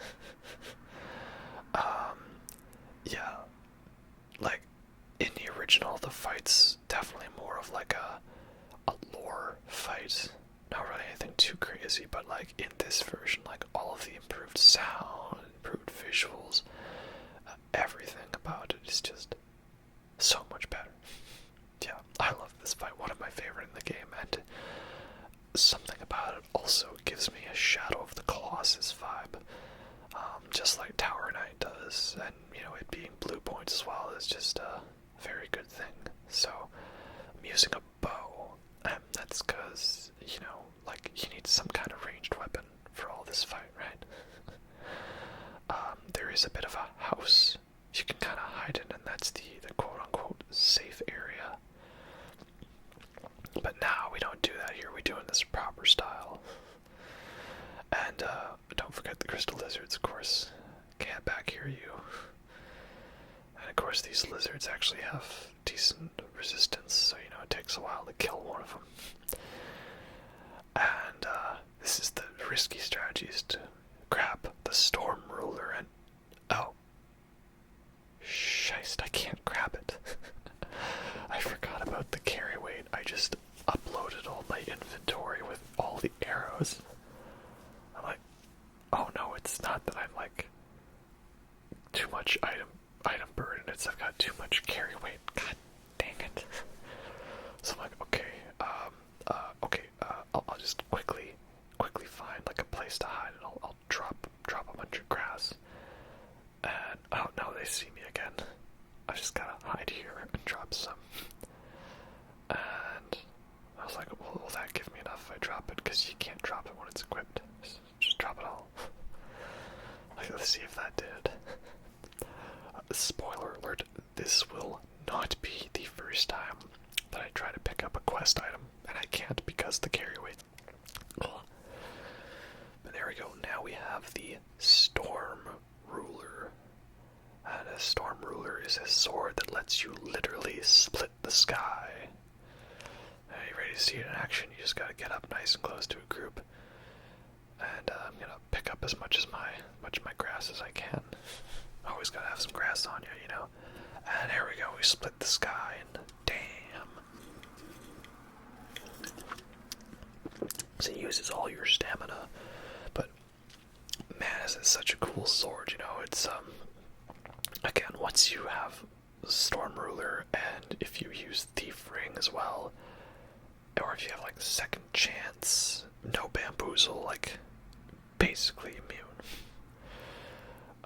This fight is all about the fun spectacle rather than difficulty, but I'd say this fight is just difficult enough, like in terms of it, that, you know, it's a fun fight.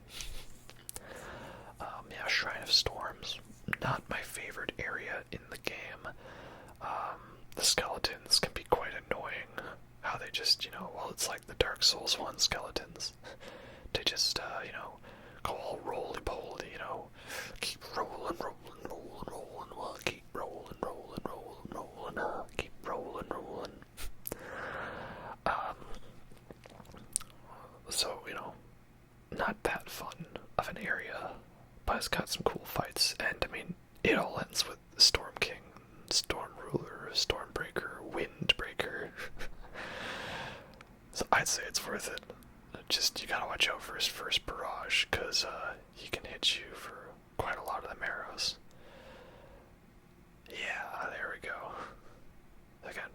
basically a Shadow with Colossus thing, you know, a big giant sword. The only thing that could have made this fight more epic is if, like, the whole thing was to, like, get on top of him and then Shadow of the Colossus style, like, you know, drive the Storm Ruler into its heart or brain or something like that. That would have been great. It's also fun how they brought this Storm Ruler back for the Yorm the Giant fight in Dark Souls 3, which is one that I know a lot of people aren't really... Oh wow, that's a lot of arrows. I know it's one that a lot of people aren't really fans of, because they were disappointed that it was like not a big difficulty fight, that it was more of a victory lap, but I really like the Yorm the Giant fight. It's like a fun spectacle, and you get a fight with your Onion Knight, bro. It's a great fight. But that's me. I think a lot of Dark Souls 3 in general is underrated, as if it's weird to say. I think that's because universally most people will put Dark Souls 3 below Dark Souls 1, and they will, you know, then potentially place it around or below Dark Souls 2. But I like Dark Souls 3 more than Dark Souls 1. I know, crazy thing to say, right? But I like that it's like a greatest hits album. It's got like all of the stuff I like from the previous games, but the annoying parts that are always present in a Souls game aren't as terribly annoying as other ones. Like, Farron Keep as a poison swamp area is not that difficult, and the Irithil dungeon is like, I don't know, it's a fun challenge for me. Like, the jailers are annoying, but like, in like a scary way. You know, they're a legitimately scary enemy, and I know I'm talking about Dark Souls 3 when I'm supposed to be talking about demons, souls, right? Anyways, there we go. Beat Storm Demon, Storm Ruler, Storm King, and oh man, such a great aesthetic. That's so much fun of a fight. So now we can do the world tendency events. So this guy starts at the front. He shows up in pure white, and it's what's his name? Satsuki. I never saw these guys in original Satsuki. I never saw these guys in the original, but I know a lot of people didn't like his redesign here. That it was like a little stereotypical, shall we say. I can't really comment on that, because I don't know what he looks like in the original. But yeah, basically, he asks you to find the sword of Makoto. Right? Makoto Benegeko. Makoto Benegeko. Hi, hi. He asks you to find the sword, and that sword is in the pit that Patches kicks you down in, where you save the sage, Saint Urbane. Sage Frick, Saint Urbane, Mombasa. The sword falls down there for you in pure white tendency, so that you can get it and bring it back to him. But be warned, no matter what you do, when you go to talk to him, he's going to attack you. If you give him the sword, he goes crazy with power and tries to test it on you. If you keep it from him, he fights you so that he can get it back from you. And I think if you show up and you're carrying the sword, he just automatically goes to war with you because he feels like you've tainted it. So he does output a lot of damage, but you know, Fume Knight Ultra Great Sword, pure white tendency, not so much of a challenge. So then he gives you back the sword, and there you go. So then now, moving over to pure black tendency, right? I wanted to try something fun here, so I've got the whole red Tearstone ring glass cannon build set up, so I was like, oh no, call an ambulance. But not for me. Yeah, basically there are 2 items in the game that boost your attack power when you're under 30% health: the Morian Blade and the Clever Cat's Ring, or Clever Rat Ring, something like that. So you put both of those on, it gives you like a hyper mode damage boost when you're below 30% health, so I wanted to see how much damage I could output on him, and it was quite a lot. So we're finished with the Shrine of Storms, and now we move on to the Valley of Defilement, one of the most hated areas by the Souls community that I actually enjoy. His first fight is Leechmonger, and a fun fact, I think this is the only boss that I died to, but that was because I was being not smart and I tried my red tearstone ring strat against him, but he hit me once, so I died. So this guy is, well, let's count him. 1, 2, okay, got a hit on me, alright. 3, little kick there, and 4. Yeah, Leechmonger is an easy fight if you come here when you're supposed to, which is I always leave Valley of Defilement for last, because it's one of the toughest areas, and can be the most annoying if you're ill-prepared. So, yeah, you come here late in the game, you put fire on your weapon. Not only that, but you can buy from a merchant black turpentine, black pine resin, which is even more stronger. It's your extra spicy lube. And then, there you go. It's an interesting fight, an interesting battle, but, oh, goody sense is tingling. But yeah, if you come here, you know, anytime when you're supposed to, should be a really easy fight. And why would you want to come here early, right? This Valley of Defilement, the first part is, the gutter, basically.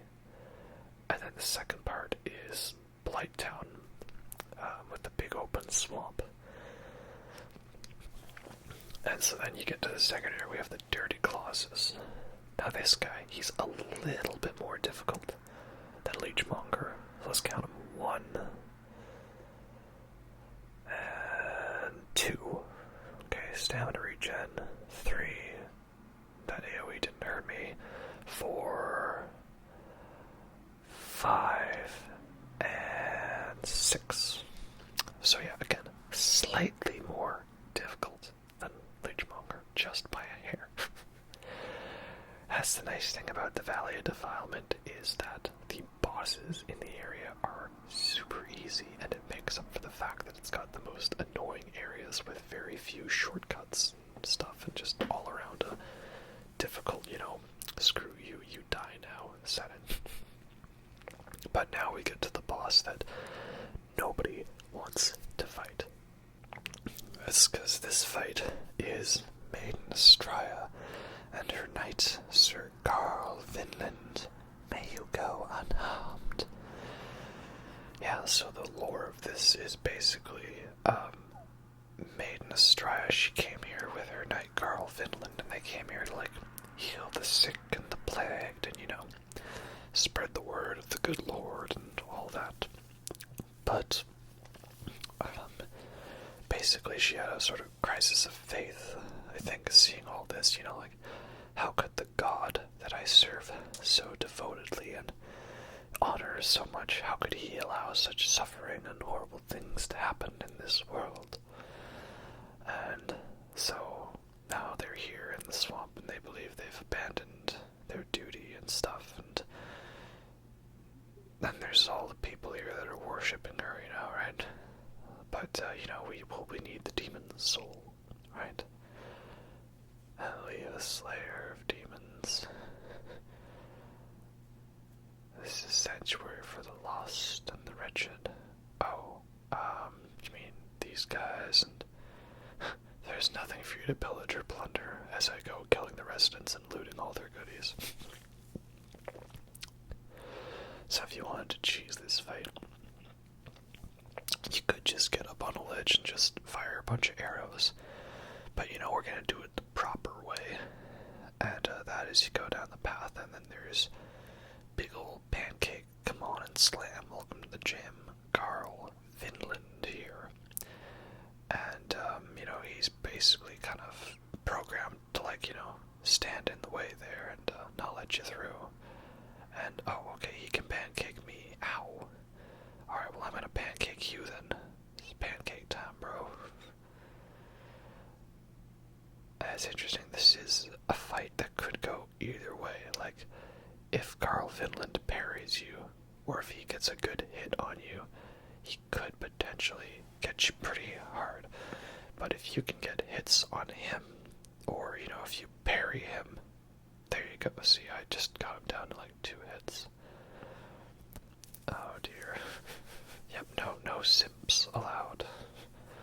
And he reminds me of, there's like always like a knight kind of in armor like that to do with a Firekeeper, like in Dark Souls 3, there's that one guy, Egon or something, Karim, and he's like guarding that one person, and he doesn't want her to become a Firekeeper, or if you buy too many dark spells, she becomes corrupted, and then he gets all mad at you for like bringing her to the dark.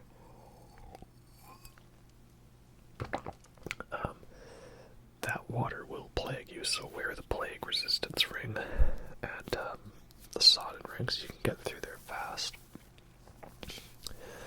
And this is sad, so you don't actually fight her, you just talk to her, and she just like gives up. She commits Sudoku so you can take your precious demon soul. And man, I love the soundtrack for this as well. They changed it up a little bit for this version. I'm gonna just curl up now. Imminent tears. They changed the soundtrack a bit, but it's nice because now the theme is Garl Vinland's theme. Like, it really kicks in and picks up when you actually go to fight him, not necessarily when you're just in the area.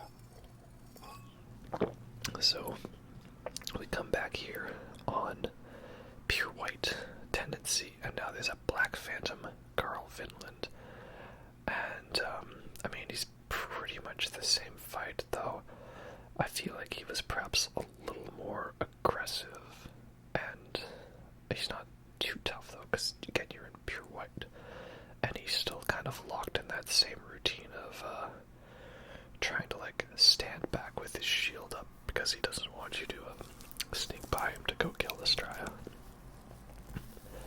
It's such a good fight, the Maiden Astraea one, because it's not too difficult, and it's like, you don't want to do it, right? Because everything else you fought is like a large beast, or a monster, like an evil person, or some kind of weird monster, and you get to kill all of these bosses, these monsters and demons. You get to the end, and it's just like this innocent-looking woman and her knight. You're like, wait a minute, they're demons?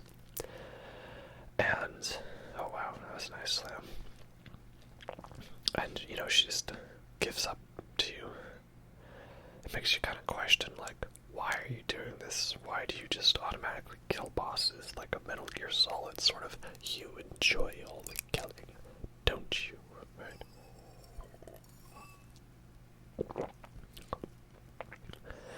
I think if you warp from the Maiden Astraea Archstone, you can just come up behind him and give him a good old backstab.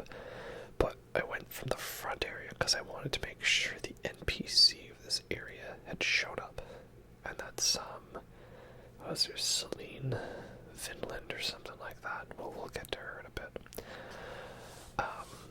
Because she shows up in the swamp and asks you to find the crest of Vinland.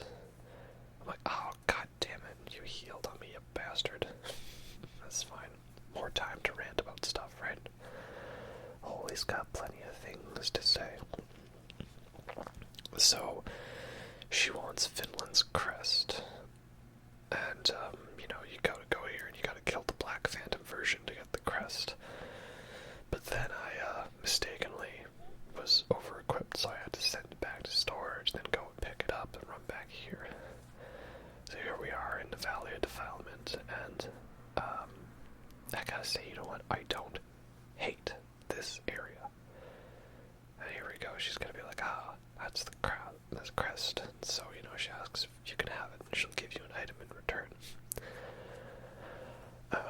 I actually like Valley of Defilement. I know it's annoying, the fact that the enemies can, like, really stun lock you. That's tough, and there's a few too many precarious ledges, and that bit where there's, like, the 4 giant guys out in the middle of the poison swamp, and they just all gang up on you. Like, that's annoying.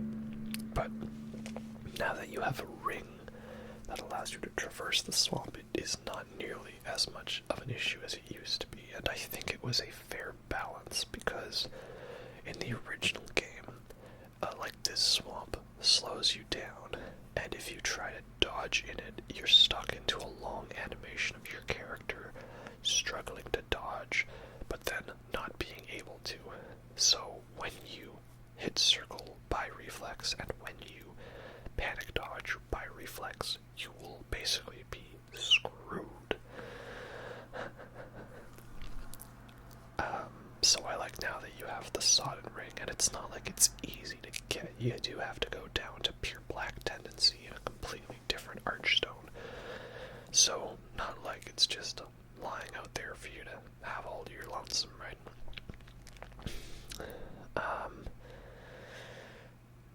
So I think it's a nice balance, right? And now it means that the swamp's not nearly as annoying. So sorry, Celine, but I need your goodies. And we're trying to get to pure black tendency now, so kill in the NPC we go. And let's see, what goodies did you give us? Alright, the dull gold armor, which I used a little bit occasionally for like a heavier armor set with lighter weapons. And like, look at this area. This area looks so gorgeous, and I think it's really improved in the PS5 version, because in the PS3 version there was like a lot of fog and stuff to, you know, like reduce the render distance and you know, not overload it, right? And then they got overconfident, and then they just tried to render the entire thing with Blighttown, and I did not realize that those little leech monsters that were also in Dark Souls could actually like do a little back grab on you, but I'm not sure what he actually did. I didn't really lose any health from that, and I out-healed it quite fast. But still annoying either way. So yeah, the swamp's not nearly as bad with the Sodden Ring, and I like that you can like see everything from a distance. I felt there was a lot more of blind wandering around in the original, because you couldn't tell where you were, so you didn't really get a sense of, like, you know, north, south, all that stuff.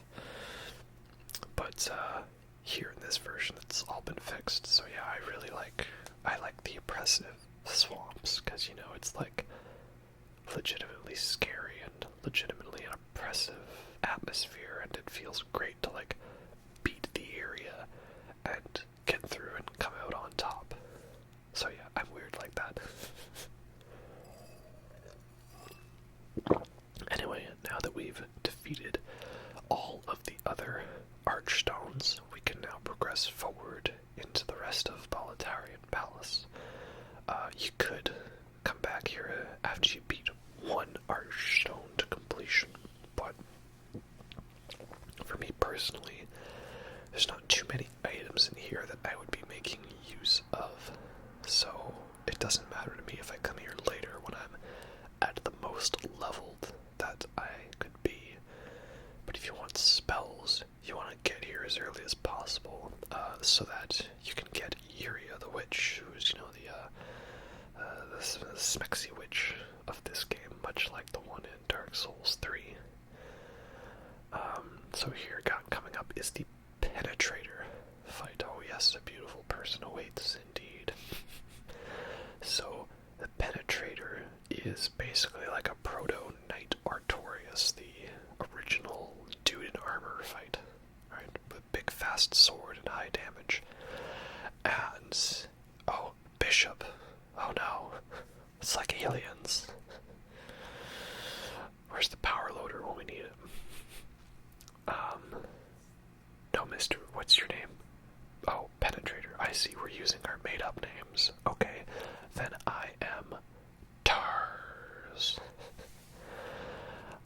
So this fight is really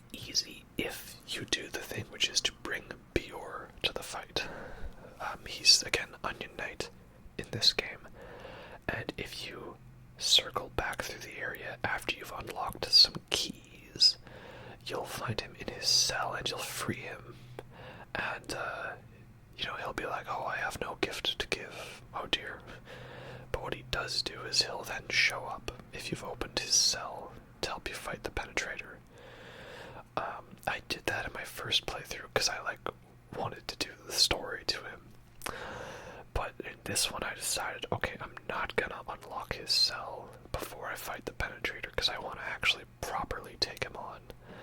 And as you can see, he is definitely a fast-paced, late Dark Souls style night fight.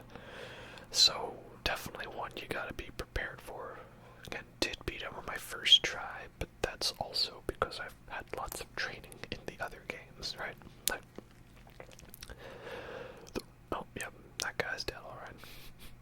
The rule is the hardest Souls game is the one you play the first. And I think that's true for me. The first one I played was Dark Souls. Dark Souls 2 was more difficult in some area, but that was just due to all the ganks and the way you had to do certain things to pass areas, and then there was those horrible co-op areas and all the DLCs. Didn't like it, But then Dark Souls 3 was easier than Dark Souls 2 because I played it later, and so was Bloodborne, even if it had a new style. Sekiro was actually quite tough to get adjusted to the system, but that's because you had to unlearn some muscle memory. This here is another fun bit. It's the triple Black Phantom Gank squad. And it's one that they repeated in the Cave of the Dead in Dark Souls 3. And I think in a couple other areas too. What is it? It's Yahar'gul. But when it's the not unseen seen village, right? Not the Hypogean jail or whatever. There's a triple Phantom squad there. Cave of the Dead, there's a triple Phantom Gank squad in, just up at the top of the tower of High Wall of Lothric. It's Grand Archives, Duke's Archives, right? So it's always a fun thing to include the triple Phantom Gank squad. I should have been a backstab. And, it's a common thing for them to do this. You have a tank build, a knight build, and then a filthy archer build. And I will say these guys are actually a little difficult, possibly because I've got close to pure black character tendency. Because, I was doing the pure black world events and killing NPCs to get there, and pure black character tendency. So I thought, alright, Legolas, or you're like the girl in Hawkeye. I haven't watched Hawkeye at the time of this, but there's Haley Steinfeld's in it as an archer. Alright, you want to see who's the best archer? Alright, let's go.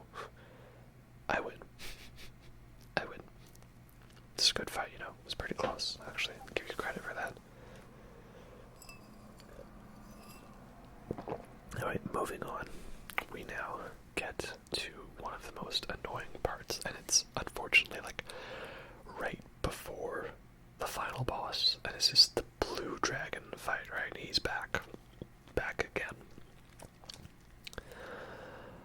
I realized I never told you how to get the purple flame shield, and what you do is you get the world to white tendency, and then the two dragons that were guarding it, that area where they're both just chilling, they just leave in pure white tendency. So I went and I bought a whole bunch of arrows, and I'm now doing my stealth archer build as inspired by Yamtha. So you put the Morian blade on your back, which you get from using the soul of the Storm King, and you have the clever rat ring or whatever it is equipped, and you use fall damage to get yourself down to 30% health, and now your arrows are a lot more strong than what they would normally be. I see Bjor's here up there trying to start the dragon, but unfortunately I can't shoot the dragon from here because these arrows just drop off all of a sudden, I guess. No render distance or whatever. Come on, PS5, I thought you were supposed to be cool.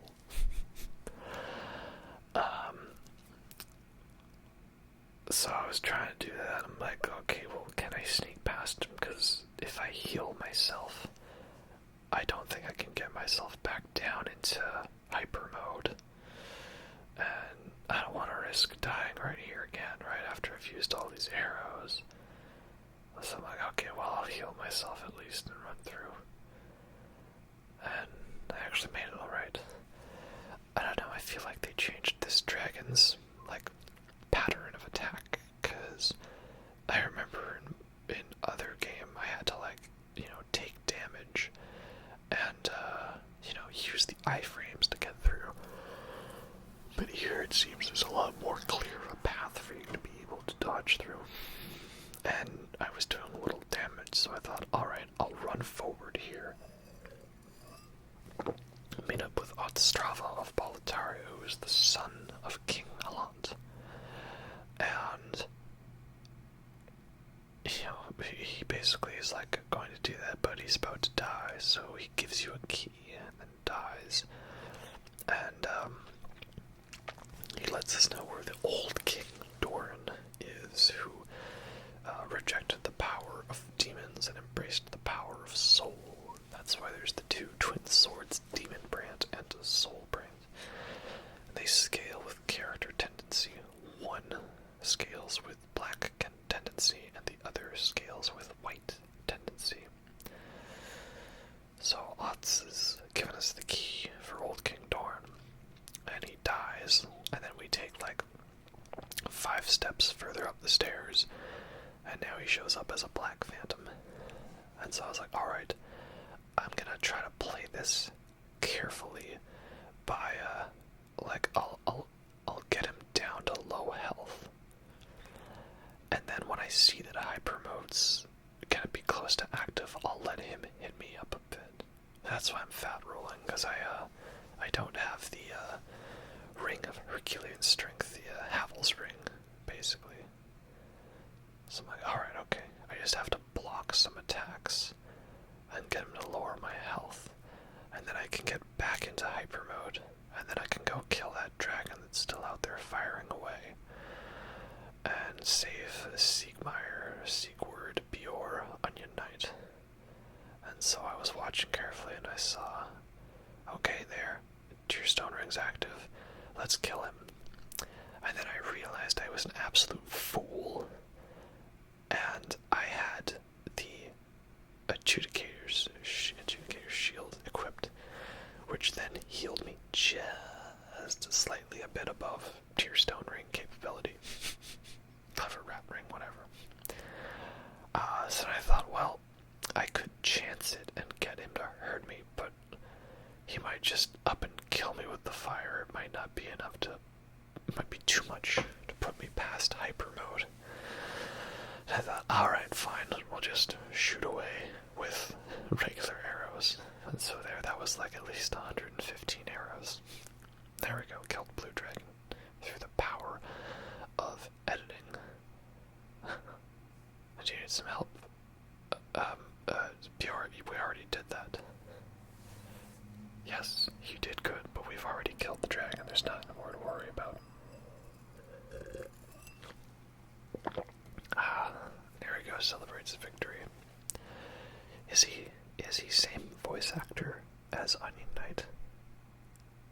Sounds very much like that, only just there's not the muffle bit of, the onion armor. So now he's just gonna take a nap, I guess.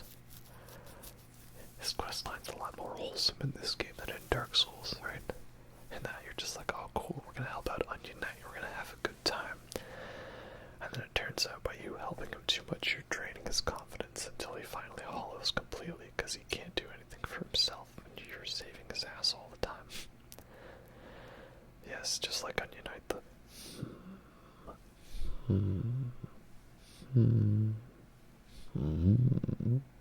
Oh. Pardon me, I was absorbed in thought. I also wanted to show you guys this. I had heard rumors that this was a thing, and everyone complained about it, and that was they actually did change the thing. They added a very small shortcut for the world there, and that's nice. I mean, I didn't die there, so I didn't need it, and I'm also thinking how much would that shortcut save you, because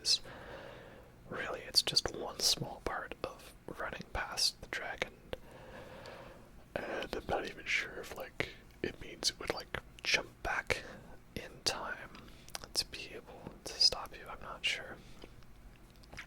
But here we go. This is the old King Doran. This guy is like an absolute beefcake. I want to know what his stats would hypothetically be, because he's got armor that like barely takes any damage, like that 12 damage from like, you know, 30 something strength with a +5 Dragon Bone Smasher. Like, this guy is just absolute tank beefcake. And he also, as they say, hates like a freaking freight train. I switched to the sword of searching because I was like, well, at the very least, if I can do faster slashes, maybe that means I could kill him faster. I'm not exactly sure if it would work that way. Yeah, this is going to be a long fight. Just warning you, strap yourselves in. It's probably going to be like the last half of the video. He doesn't really try to attack you here, but if he does, you will know. So you harm him a bit, and he's like, alright, you did a good job, well done. You've proven your strength, so you can take the sword. And so then he lets you go and take Soul Brand, I believe it is. And then there's the other one, Demon Brand, which you get in the final boss, I think is. Which one is it again? I know this one's Demon Brand because it's the King's Sword.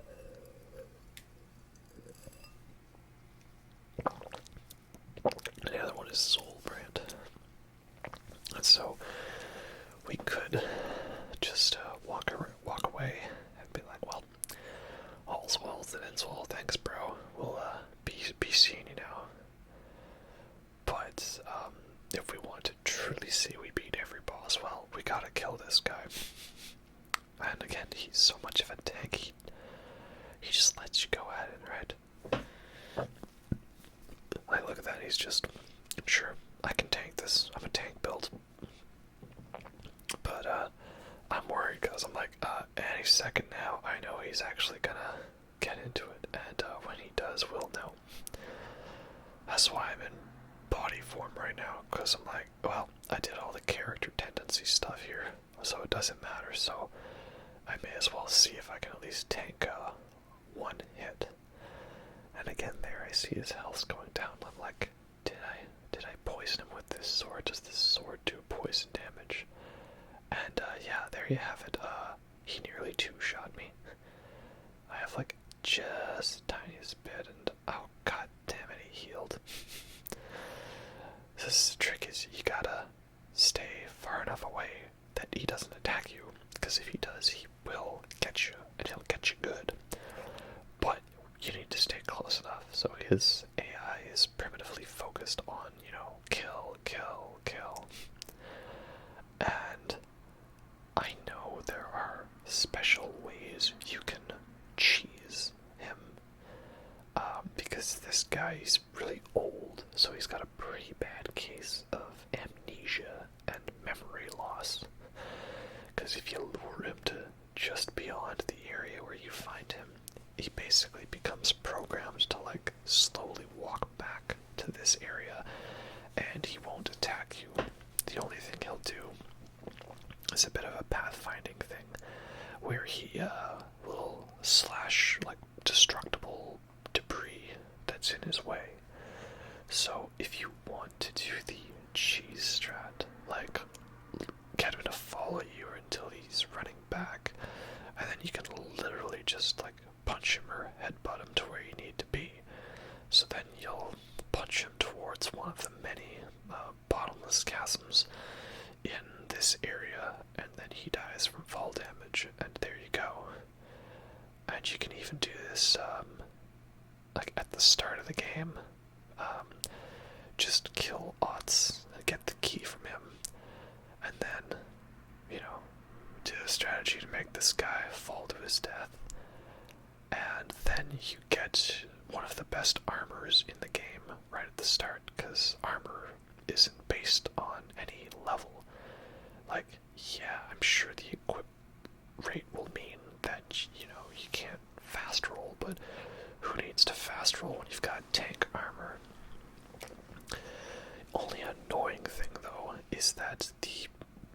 armors in this game are sometimes specific to, well, it was a sex type in the original game, and in this it's body type, right? There's body type A and body type B.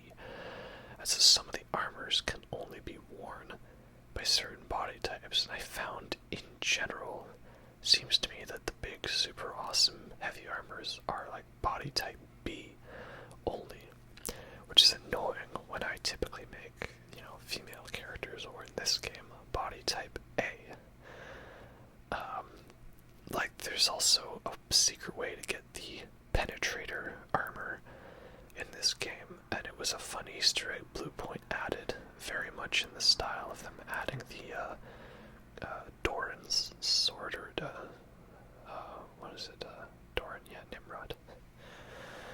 And there's a Doran in this, and a Doran in Shadow of Colossus. That's cool. I just realized that. But yeah, you can get the extra sword, and it's by finding a whole bunch of hidden coins around the map, right? The 76 steps to enlightenment or something like that. And so that there was this hidden door in this game close to where you find Uria.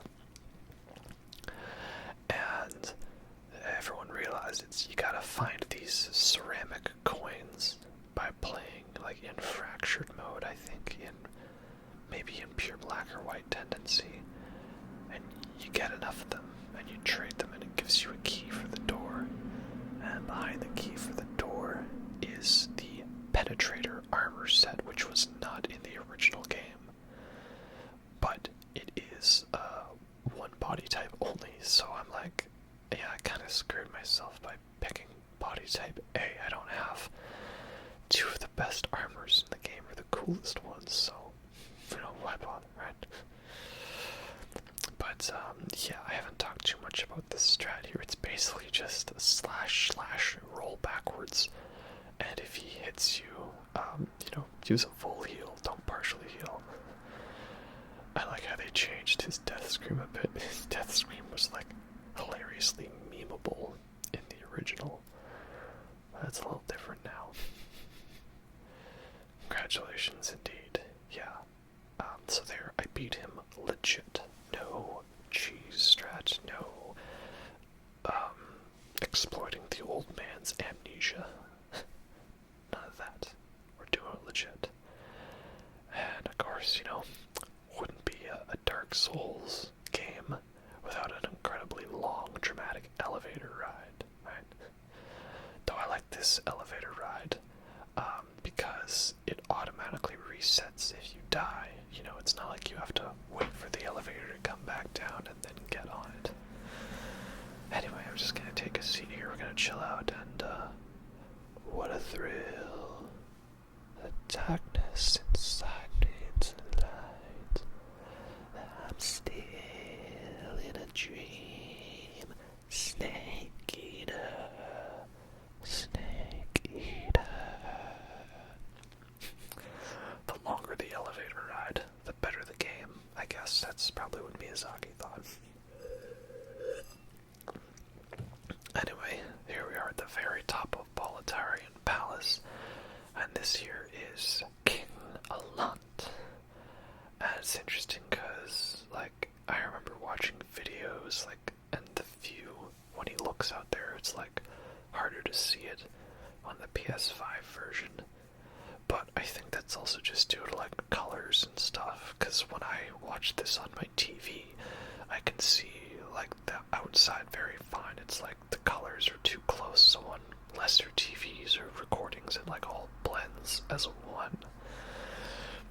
And so yeah, this guy is definitely not a pushover. He strikes fast, strikes hard, and a lot of his attacks have extra follow-up blows to them.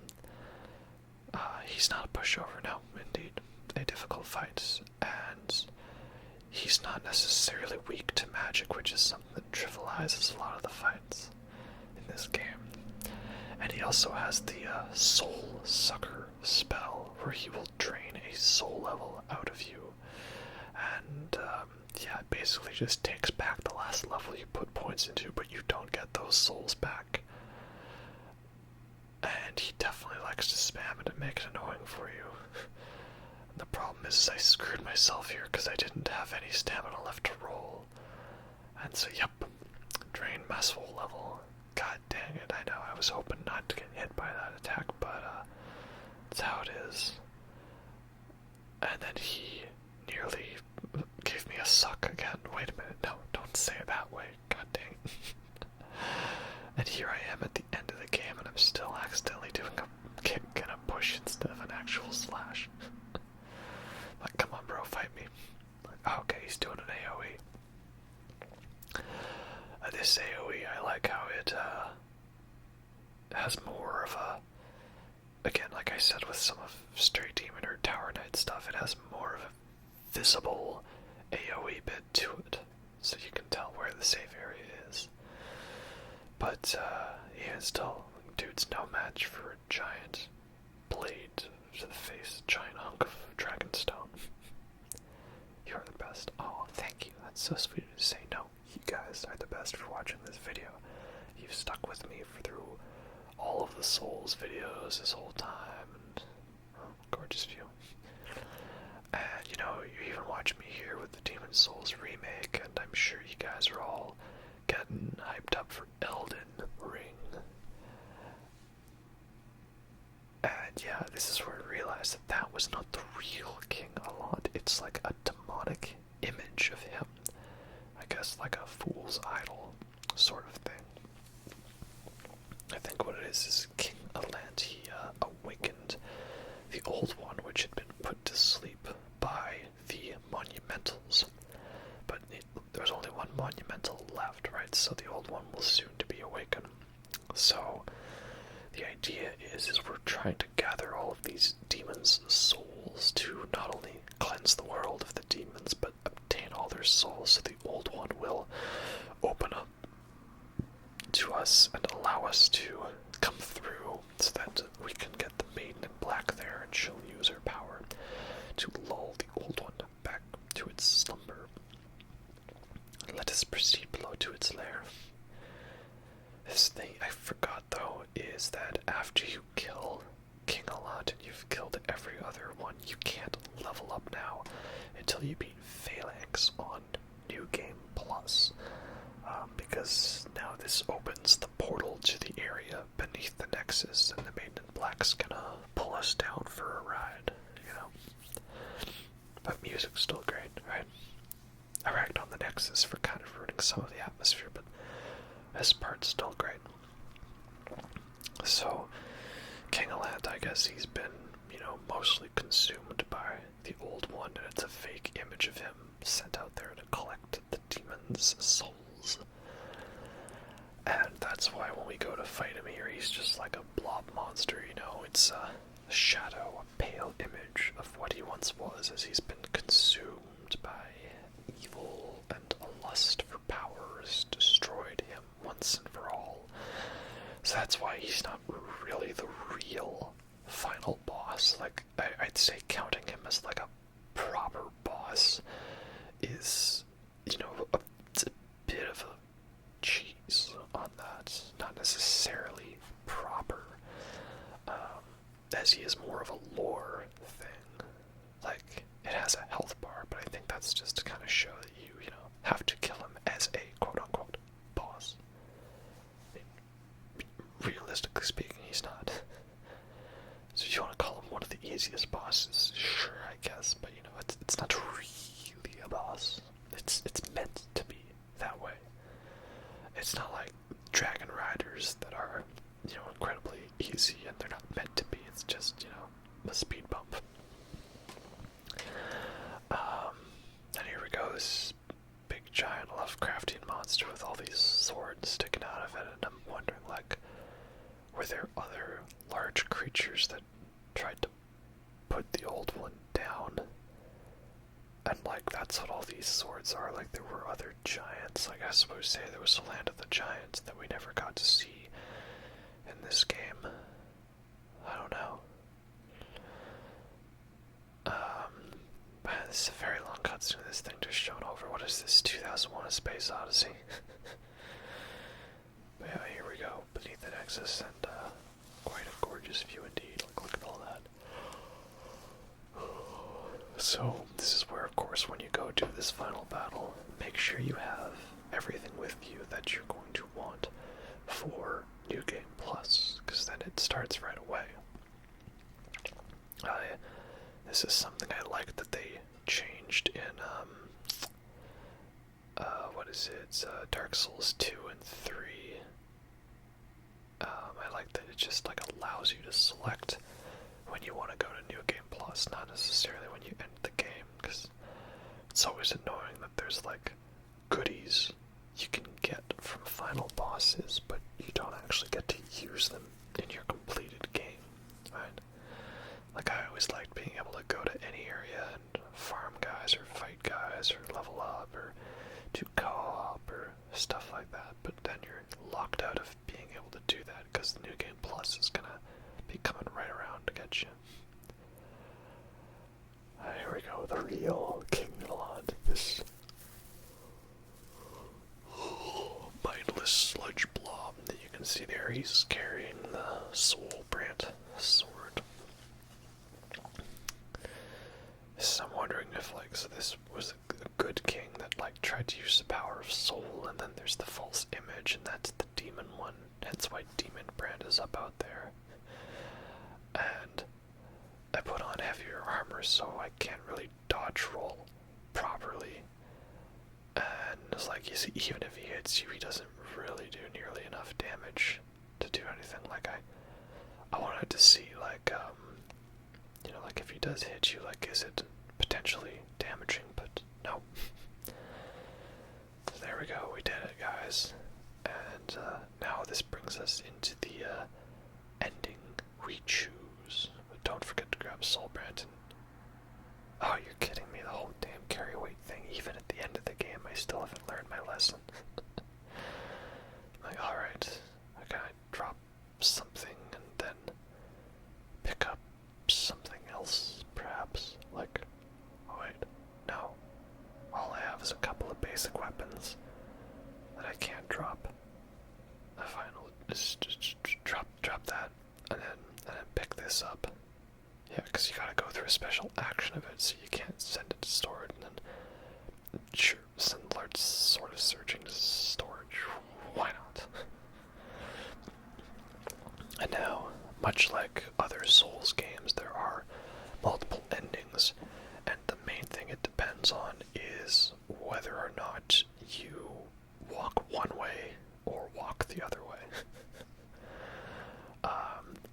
So the first ending you can do is if you kill the Maiden in black, so I'm gonna ask that you all avert thine eyes and look away, because I've gotta do this for the ending, and I know that most of you, it'll be an automatic, like, oh, unsubbed, disliked, and reported. But don't worry, I'll end with the happy ending, okay, I swear. Alright, we're not switching it up that much. Simon carry weight, large sword. My mind is a blank. I had something else I wanted to say. I'm like, should I do it, guys? Like, wait a minute. Gotta pay homage to Yamfire. You do this, and then you just put the expression, and then there's like a thing to like scale the intensity of the expression. And yeet. Anyway, I'm sorry y'all had to see this. I know you never kill your waifu, right? Oh, Maiden in Black Head Stomp. They brought that back for Dark Souls 3. This is also like before FromSoft came up with the incredibly convoluted endings, starting with Dark Souls 3. Like, there was the Bloodborne ending where you had to do all the crazy things of getting the umbilical cords, which it did hint towards. And then you got the Dark Souls 3 and Sekiro endings, which are just so obtuse and out there. I'm interested to see how many endings Elden Ring will have. But let's not do that, you know. Let's not, you know, use the power of the old one to just spread more demons across the land, right? Let's end on a good note, shall we? Alright, Maiden in Black, you live to see another day. Alright, let's get on out of here now. My thanks. Oh, at last, the end is in sight. Oh, that's so nice of you to say. You're so sweet. Thank you, thank you. I give you a nice bow for you.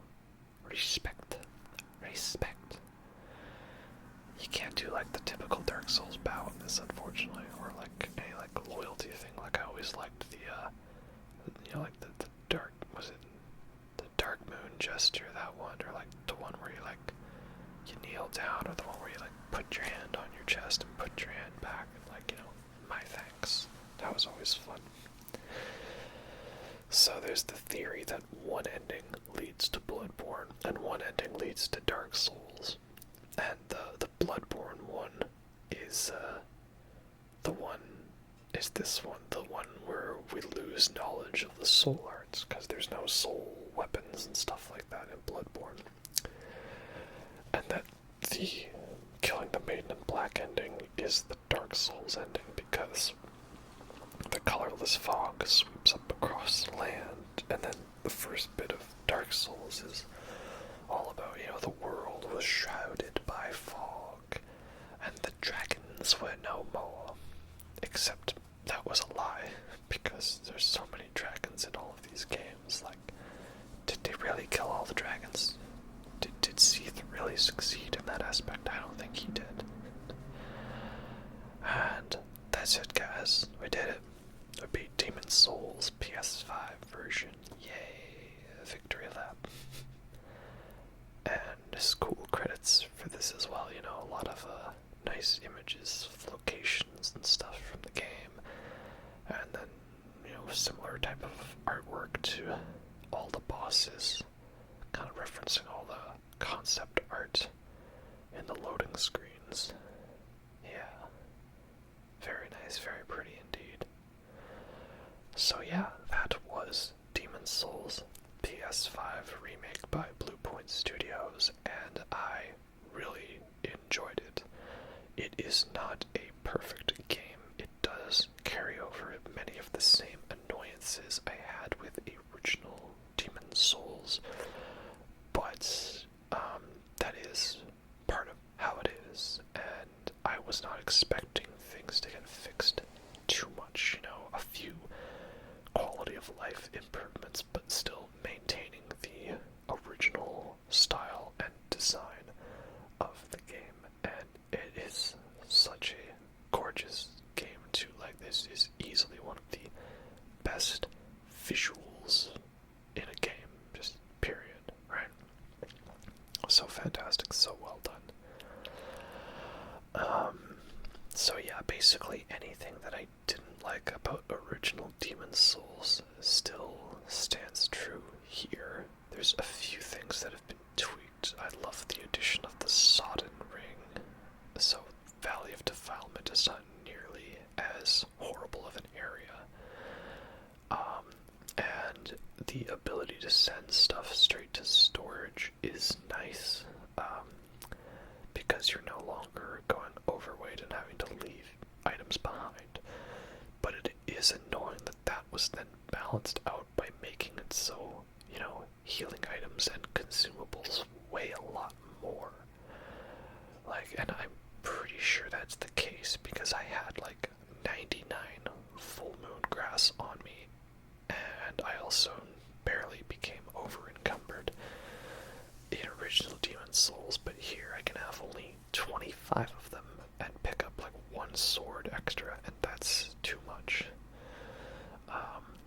I get that they're trying to kind of make this balance of where you don't just have everything on you, there's a bit of strategy in that. You're like, okay, I don't have enough to carry all of these poison healing items with me, but I'm about to go into the poison swamp, so I need to make sure I bring the item to heal poison, but that means I'm gonna have to leave behind something else that's useful, so I can make sure I have room for the poison healing.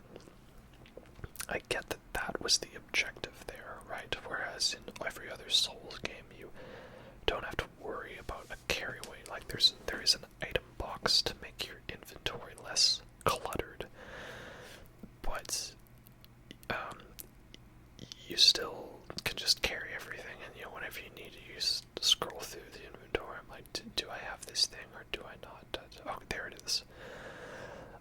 So I get what they were going for there, but I feel like in this remake, they've upped some of the item weights too much, and now it's just overly frustrating that you can barely carry anything besides what you're wearing on your clothes.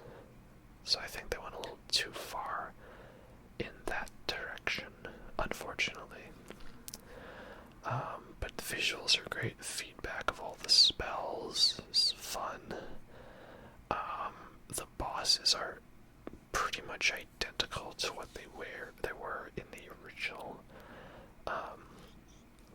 So any improvement is just graphically or technically, not necessarily in like better AI or like extra unlocked move sets or anything like that. So be aware from that. These are all still like PS3 era bosses, and the primitive AI shows in that way. Like, I think everyone can agree that like the biggest difficulty of the fights is getting to the boss, not actually fighting it, because some of these areas in this game are quite unforgiving, and that, coupled with the fact that you only have half health most of the time, or 75 health if you use the Cling Ring, which is pretty much essential as well. So really you've only got one ring slot. Similar to how most of Dark Souls 1, you'll probably have only one ring slot because the other slot will be taken up by the FAP ring. The ring of favor and protection. What did you think I was talking about? Get out of here. I know some people didn't like the change to the soundtrack, and I'm not super attached to original Demon's Souls soundtrack besides the Maiden Astraea theme. So if they changed boss themes, I didn't really notice it that much, and the one change they did to Maiden Astraea was like still similar enough.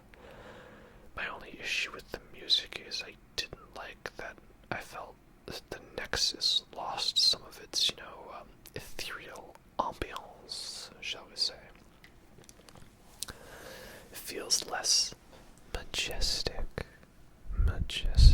if you know what I mean. And then the other issue, I guess, not issue, but, it's a fair observation, is that Demon's Souls became a prototype branching off point for every other Souls game.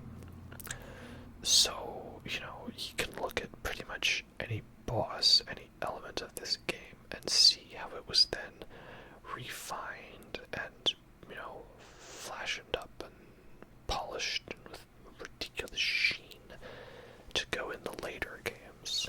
Like, let's just go through the list, see if I can make connections.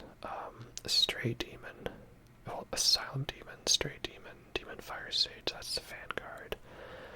Phalanx, that's a very Deacons of the Deep style of fight, and there's even a Phalanx enemy in the Painted World of Dark Souls 1. Tower Knight is kind of a prototype for the big, tall knight type fights, and he comes back in the form of the One Reborn in Bloodborne. The Penetrator is like Proto-Artorias and other knight fights. King Allant, he's like, the big baddie tough fight that's not the real final boss, right? It's like a Gurman style fight, fights fast, uses lots of extra wind attacks. Or maybe like a Ishin Ashina, or Ishin the Sword Saint fight. Then Armor Spider, that's a little bit of a tougher one. I mean, there's the Duke's Deer Freya. It's a giant, large spider. Flamelurker, he's like a Bloodborne style fast boss monster, like, Bloodletting Beast or something like that. And then Dragon God, he's like, Proto Bed of Chaos, a lame fight where you hit 2 switches on the side, and you kill the boss in one hit. Or if you don't, you die instantly. And then there's the Adjudicator. He's a little tougher for me to figure out, but like a boss with an obvious weak point that you bring him down real fast. I don't know, Celestial Emissary maybe. I'm having a little more trouble with that fight. Then you got like the Storm Ruler coming back from the Storm King for the Yorm the Giant, and the old hero. He's like another sort of sword style fight. It's a pretty common thing. Fool's Idol is discount pinwheel. Maneaters is the gargoyles. Old Monk is Half-Light Spear of the Church. Leechmonger and Dirty Colossus. Well, Leechmonger's kind of like the Rotten, right? The Great and Mighty Pooh. And Dirty Colossus. Trying to think of other bosses that are all about like filth and crime. I know, I'm trying to think, is there a boss like that in Dark Souls 3? I'm mind blanking, but you know what I'm talking about, right? And then Maiden, Astraea, Garl, Vinland. Well, they're like the two knights, Firekeeper and stuff in Dark Souls 3. And then you've got the old King Allant fight, and where the fight's pretty easy. It's more of a piece of lore type fight. Like he's Mist Noble or something, right? Mist Noble, lovable Mist Noble. Yeah, so it's cool that you can see the connections branching out from this game to all the other games. But it does mean that, it's like, I'm sure I said this in the other video, it's like a band doing a demo EP, or like a band you love. You love an album of theirs, and then you go back, and then you discover that there was a prototype, like a demo EP for that album you love. And it's a little rough around the edges, and some songs need a little bit of fine-tuning and editing, and maybe this one song they jammed on this riff for a little too long. But, that's how I feel about Demon's Souls. It is the prototype, and I know that's not how it was intended to be. That's just the way history will remember it, because it was the hipster one that people pretended to play, because everyone played Dark Souls, but no one played Demon's Souls, or, not nearly as many people played it. Like, the landing didn't stick, right? I know it had a fan base when it came out, but I didn't play Demon's Souls until after I played every other Souls game multiple times. But now it's cool that this PS5 version has happened. It is a little odd that the big, launch title for a PS5 is a remake of a PS3 game literally an extra generation ago, but hey, that's how it is, I guess. And it turned out very well. It could have been improved more, but then that would have been changing more of the fundamentals, and I know that that's not what Bluepoint had intended to do. Anyway, we're coming close to the end of the video, so thanks again for making it through this video. This is your reward for surviving 2021. I have a PS5 now, so expect more PS5 games. And I guess I'll hopefully soon be seeing you next time in the wonderful world of Elden Ring. Oh, Elden Ring. Anyways, hope you all enjoyed that. I'll catch you next time. Have a good night.